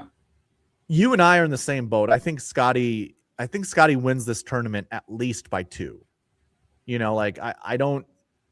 Something really weird would have to happen for Scotty to not, he'd have to get a case of the lefts like he has been doing. And those lefts, because like this place is notorious for allowing you to spray the ball all over the place, except for certain holes where there's water on the left. Yeah. But you could spray it into the desert. I mean, we see Jordan Spieth in the desert all the time, hitting shots out of the desert. And instead of hitting the lefty into the water, he's just going to flare one out to the right. That's correct. Or he's going to club down. He won't. Yeah. He won't hit it in the water. He'll mess it up in the spot he can still go hit his next shot from. He hardly ever does that stuff. So, but what I'm also kind of getting at is like the only way that he's gonna not win this tournament is if he hits it. If he has a case to the lefts and it finds himself directly behind an immovable rock like they did for Tiger all those years back, or a cactus. Like he has to be right behind something, which the desert is pretty wide open. For the most part. It is. And he's from Texas. He knows how to navigate the armadillos. Yes. And scorpions. So 2023 had another year where a lot of the 10s and the 9s were at the top. So we could be making an argument where you don't need to play Scotty. Yeah. Look at this. This is 2022. Bunch of 9s and 10s at the top. Yeah. Yeah. Maybe balanced is play a couple single entries with balanced lineups and then. It's pretty 50-50. Like this year, you could have played a $14,000 Scotty because there's no 9s or 10s that were up there, and that's all that I have salaries, I guess, going back to. Looks like for the WM Phoenix Open, which is interesting. I'll have to look into that. I don't think that should happen. So Xander's playing this week. I mean, do you think he's going to be very popular? He'll be priced high. And I don't think people will want to click him after what happened last week. I agree. And he's got really good course history. Yeah. And really I think good course history. Like Hideki's got insane course history and Cameron Young's got insane course history as well. So those two names will be way more appealing to click to me than I think Xander, who will probably be priced significantly more than both of them, since he's 20-1 in the outright market right now and the other two are 26-1. So that's probably going to have Xander probably sitting, 10-5-ish, 10-8, I don't know, 11. What does Xander mean when Scotty is like 14? He looked really bad at the farm. I was saying really bad, but he didn't look good. He missed the cut, obviously. No, he struggled. Yeah, so I would say 10-5. He's fat. He's fat. 10-5. I think he'll be 10-5. Yeah. I don't think people will click that because they're going to have a $9,800 Cam Young instead to go. I think Cam Young will be in the 10s. 10-1 because I think he was just 10,000 at Farmers, and he did play he played decent. He played well. Yeah. Well, between him and Hideki, one of them will probably be in the 9s. I don't know. They all have good stats. I mean, all the names you just mentioned right there. Yeah, here's Hideki outside of a withdraw. We can get rid of 2018. But again, dude, like Hideki's got like this upside. And when I say upside, I'm talking like repeated top 5 success. there's the win in 2017, like that total cumulative strokes gained at this golf course looks amazing. Given like if you're just repping out top 15s and top 25s nonstop, you're going to gain a lot of strokes at that golf course. But that's all he's doing. The next best finish outside of the win in 2017 was an 8th place in 2022. No other top, like there's a top 15. He's the next best. Again, this week, I had him in my one and done. I was monitoring his situation closely. Where the hell did he finish? I think he just finished like 13th, like he's just like hanging out inside the top 20. And then it's sad. Where did Hideki? T11, like that's not going to do it for me. So lost 1 million strokes putting today. So I don't know if I'm going to be going to Hideki Matsuyama. Just him and Xander both seem to be struggling. Are there any names on this list that are even worth? Ben Griffin is interesting. Sam Burns is interesting. Victor Hovland, Maverick McNeely. Oh, Hovland for sure. Yeah. Hovland for sure. JJ Spawn. I'm cool. He's 42-1 in this field. Last week he was 33-1. I bet you JJ Spawn will be $9,200. Maybe in the 8K range even. Then I'm cool going to JJ Spawn. Yeah, I would be too. Like my second and third click in a lineup, or especially of like balanced build. He could be your fourth guy. Morikawa is here too. What's Colin got up to at this golf course? I'd imagine this venue doesn't really suit him as well. Like got to make a lot of putts. Yeah. 2 event. Is that right? 2020, 2023? Yeah. He doesn't typically play this tournament. Yeah, it's not good. No. And the fact that he is playing because he's playing badly, trying to find something is like also the reason why he showed up here is because he's trying to find the putter. It's not been good. So to me, like, geez, but Collins, he's going to be in the 8Ks probably price-wise. So I'm looking at DraftKings odds and Collins all the way down here, like at 44-1. So Harris English at 45. It's putting, dude. And he's just doing it like people keep trying to convince themselves that he's going to find the putter. And he switched putters. He switched putters as well. And he looked really bad. Very bad. And the thing was, like, under the gun, when he needed to make a 5-footer to make the cut, he just bricked it. It didn't even like kink the cup. He just missed. He just missed it. Yeah. Jake Knapp, someone I'm in the mood for, I think. You know what, though? Oh, my God. I think by the end of this week, I'm going to convince myself that I don't want to play Scotty Scheffler like I did at the American Express. Because now that it's funny, I pulled this list up and I'm like, is there anyone even worth talking to? And you rattle off a bunch of names. And then I'm also, you just said Jake Knapp, Matt Fitzpatrick. I know he hasn't really been playing super great as of late, but I feel like he's on the turnaround, like he's actually been playing like really well the last little while. Fitz. Okay. Like, and then there's Sahith as well, too. Mm-hmm. Sahith is, dude, Fitz is, yes, Fitzy the last little while. Look at this. Yeah, like, that's good. Yeah. I mean, that you got to have this in your lineup for sure.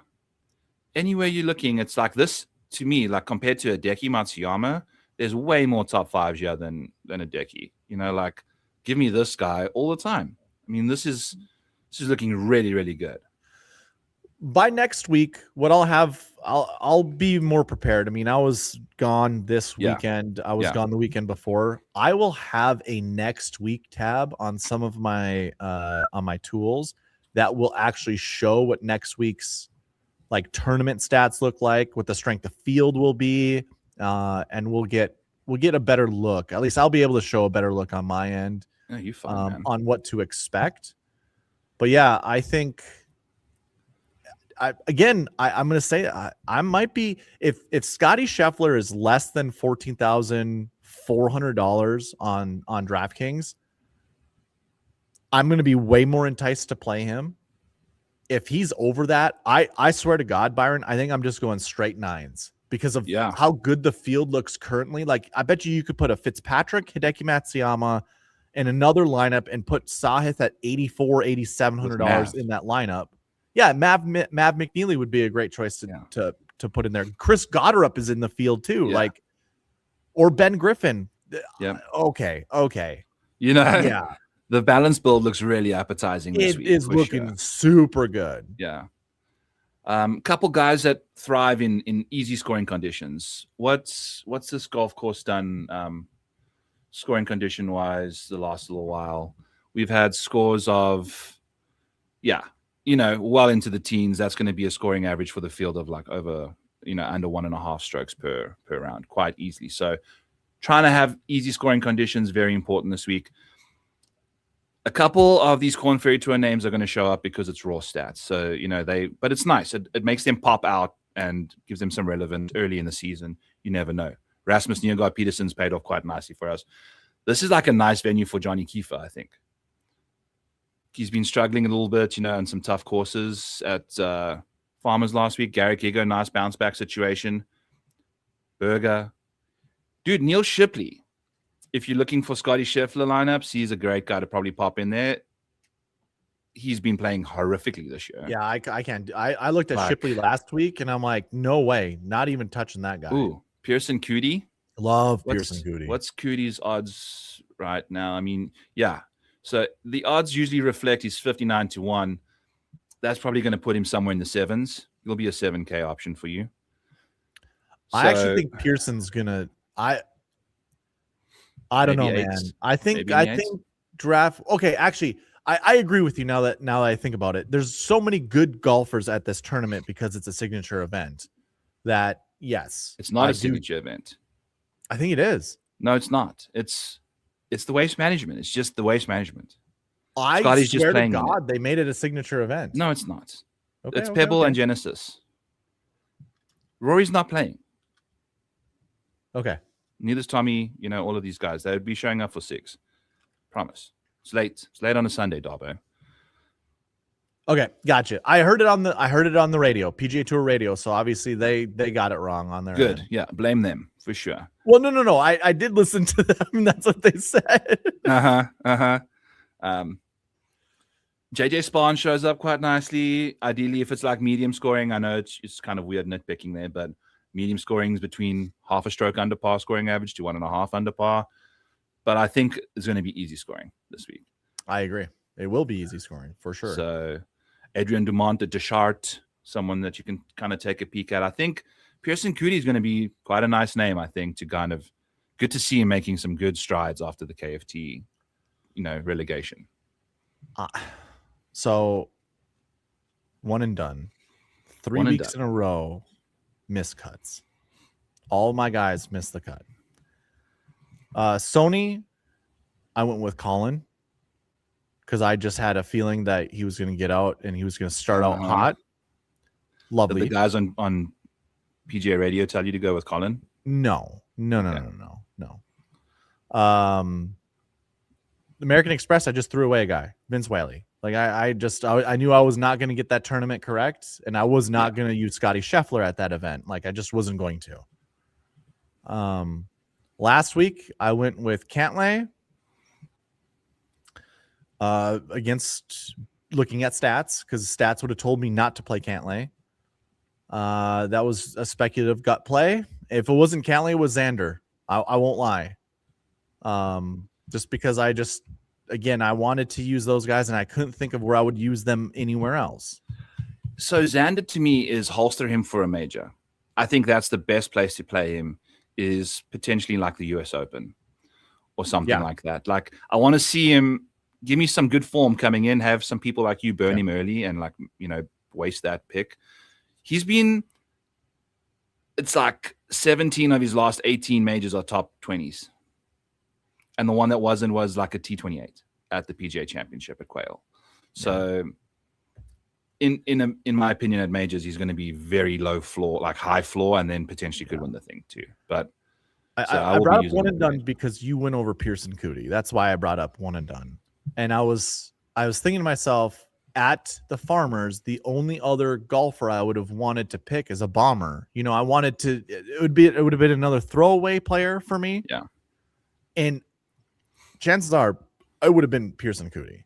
I think I said this on our first podcast. I said I'm a slut for Pearson Coody. Like, I really like Pearson Coody. So maybe this is the week because good drivers of the ball, yeah. Yeah.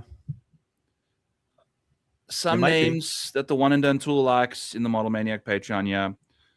The best options for One and Done this week, given the other person's schedule, like where else you could play him on the schedule and how he compares to other people this week. Justin Thomas not playing, Scotty Scheffler, a 2.5. It doesn't compare to the 1 at the Memorial and a 1.5 at the Masters. Like that's probably where you want to play Scotty, is one of those two venues, maybe the Players, since that's the highest pool.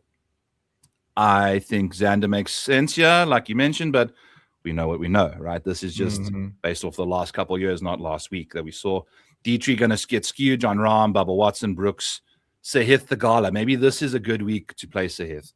I think he could be very popular, maybe not, but 2 top 10s in a row now entering this week, and he's got like really solid course history at this golf course.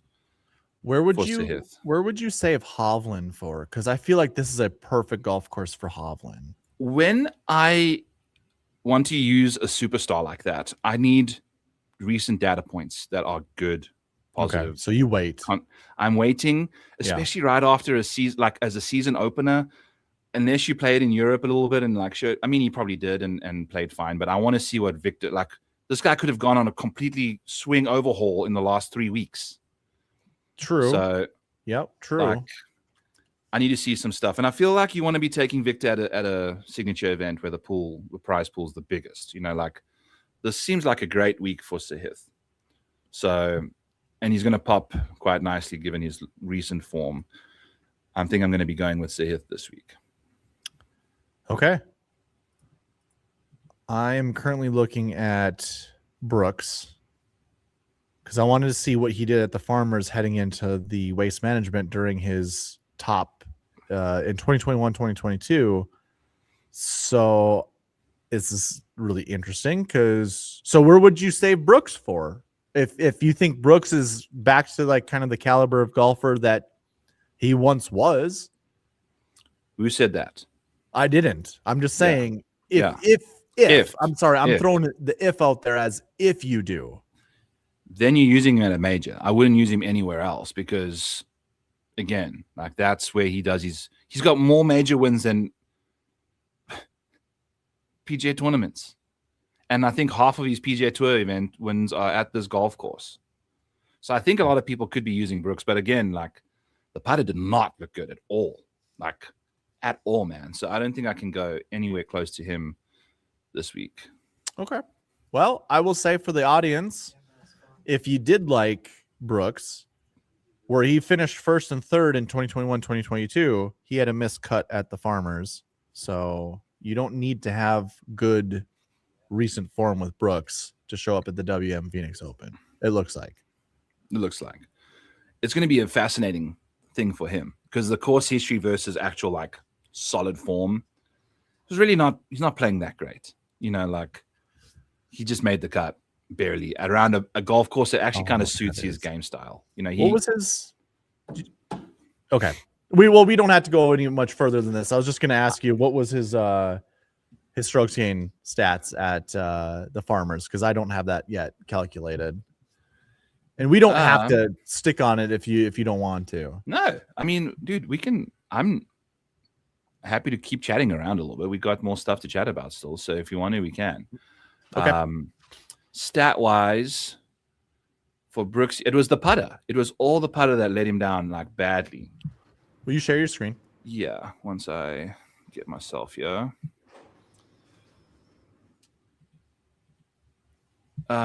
Brooks. Look at this. So for the tournament, he lost like 7.5 strokes putting. That's like chronically bad. It's also on power surfaces. Opening round, he lost 1.5. Round 3, this is when I bet on him to shoot under, to shoot a 71, and he lost 5.5 strokes putting and still shot 73.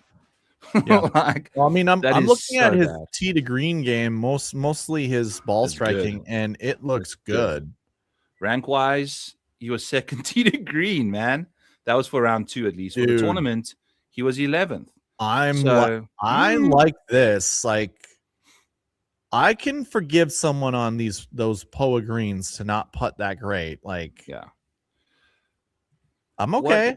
But I think his putter has been kind of broken anyway for the last little while. I mean, look at this. You know, like, it's some good performances here and there, but overall, it's been pretty bad for a decent while. But again, it can pop at any given moment, and we've seen him do it. So I don't know. Kind of like it. Kind of like it. That's going to be interesting because he's 37-1. I mean, that's just a very fair number kind of thing. So he'll probably be priced at like $8,900, $8,500, or maybe 90, 93, 92. I don't mind it. I think people are going to see that tee to green stuff and get like really jazzed about it. Yeah.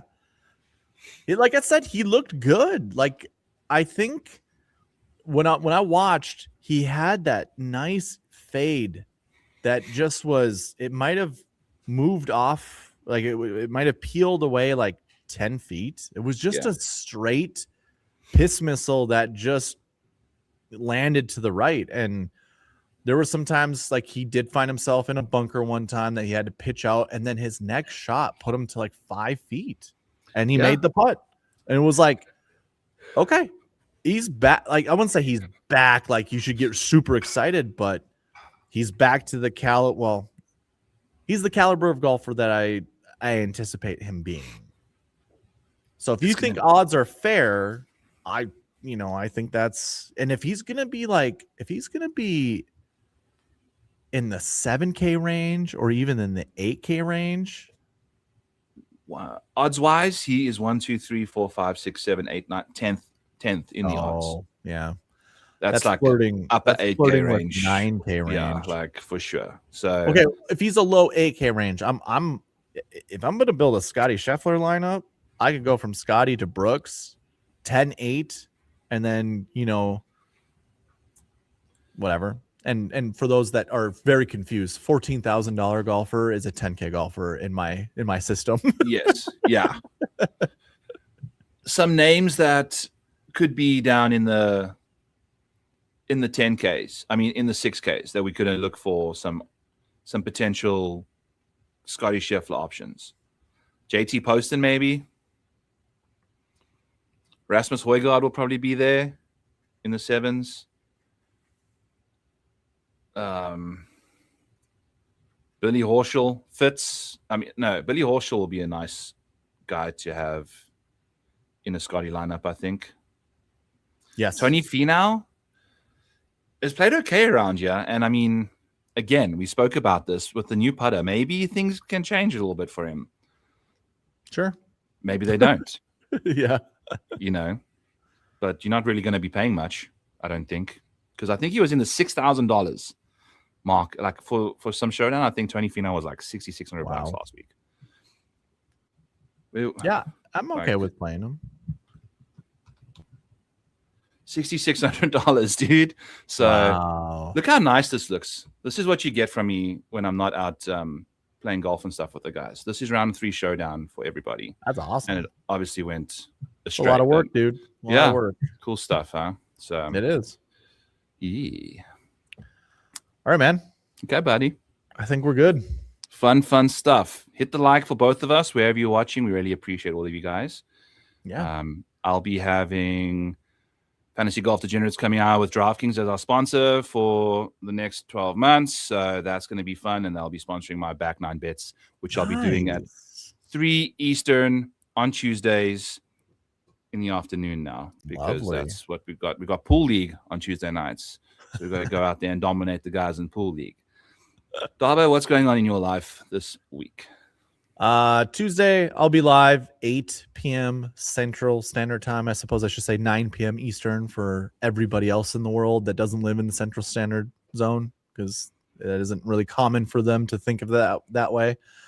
And then Wednesday, I go live for members of my YouTube channel, Sweet Spot DFS. That is also, no, that's at 9. And that's just me going over the last little tidbits that I have learned throughout the week.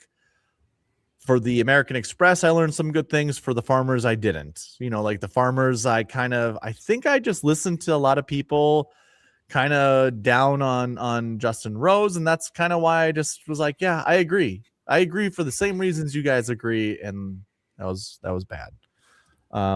For some of my followers like Bryson in my chat who used my optimizer, like I had told you in the beginning of this pod, that it chose Justin Rose a lot. I didn't want to play Justin Rose, so I ignored what my optimizer wanted. So now I'm gonna be I'm trying to think of a friendlier way to say this, like brain fucked, when it comes to just don't get cute. Just not getting cute. Keep it simple. Yeah. Play the cards that are dealt. I mean, people that come to my streams know how this ends up going. So now, last week we didn't trust the optimizer. This week we will, and then the optimizer will be stupid for whatever reason. And then next week is going to be like, dang it, what am I supposed to do? That's kind of how I feel this week. Is like, dang it, I don't know what to do. But I do know one thing. I'm going to have to really think about Scotty Scheffler. And maybe I don't, because I think this is going to be the year Scotty Scheffler gets 8+ wins, and he will have to win this tournament in order to get, he's going to have to win as many in the beginning here. And I think this is an easy tournament for him to win. Yeah. There's nothing to lead me to believe from the American Express there's any doubt to think he's not going to win this event.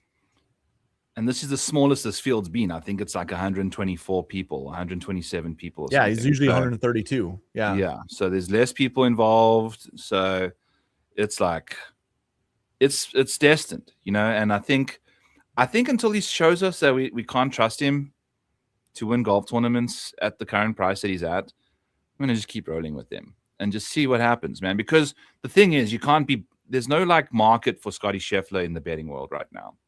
He's like very fairly priced in the outright market and the top 5. Like you're almost getting 2-to-1 odds in the top minus 200, 1 to 2. You got to bet your 200. What do you do with that? What do you do with that? Like, you just leave it alone. I used to hammer Scotty Scheffler at like minus 150 for a top 10, which was a lot. Now the same odds and worse for a top 5. It's like, but he hasn't finished worse than 7 since the Players. I try to figure out what my threshold is for exposure to owning a golfer in my lineups. And I build 100+ lineups. So these percentages actually, really matter as to like how to prevent myself from going too far in on golfers. And normally like the sweet spot, in my opinion, of exposures is like 40%. If you really like a golfer, 40%. And I know people overweight and stuff like that, but I think for me, I'm always hesitant of withdrawals and shit like that really tank your week. And I just don't want that to happen. If you're building 100 lineups, how many lineups do you put Scotty Scheffler in? All of them. If I'm building 100. Really? Yeah. Like if I'm building 100, I'm going to put him in every one of them, because then you're just trying to find the 6K guys that make it work. If I'm building 5,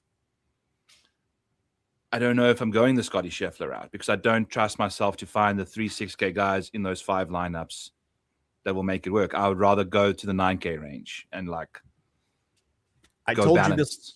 Yeah. Well, I told you this before. I had a conversation with ChatGPT about strokes and stats and stuff like that, and it was fun. Like, don't get me wrong. I actually really enjoyed it. And when coming up with a model that makes sense to use stroke chain stats, finding high floors for 6K golfers is the way to go. And I think that's where, like, I'm kind of doing really well in my leagues right now. And it's because I'm not putting a worthless 6K golfer in those. And I think if you need to build a Scotty Scheffler lineup, find the 6K golfers that have the highest floors, which it might be a no-brainer for some people, but like for me, when I'm building my lineups, a lot of times I'm trying to find that upside with one of the 6K golfers. Like I'm putting an Adrian Demont DeJassar, like I'm putting that guy in my lineup when it might not really make sense to, or like he hasn't even proven himself at this event, and maybe he has good, whatever. Yeah. But like we will have to look at the 6K range, and there might only be like 5 6K golfers worth playing. And the fun part about that is if you're building Scotty Scheffler lineups, you interchange those 5 golfers in different random orders to build your different lineups that way. And that might actually help you narrow down. That's the whole point of like my streams on Tuesday nights, is to narrow down a player pool, or narrow down on a few golfers and just let the optimizer do its thing, and find all those golfers in the buckets that we want. Let's go. So Tuesdays are going to be interesting. Wednesday is going to be interesting because that's where we learn all the things. Do we Scotty or do we not? Yeah. And if we Scotty, who are the 6K golfers that are going to make that lineup possible? Find out this time. Yes. Tuesday nights, Tuesday afternoons. Sweet Spot DFS, back 9 bets, baby. We will love to have you guys over there. Absolutely. That's it from me for tonight, Eric. Have a great week, friends. Thank you for tuning in. Hit the like, hit the subscribe on the way out. Tell us how handsome we look in the comments. And we'll see you guys next Sunday. Catch you guys then. All right. See ya.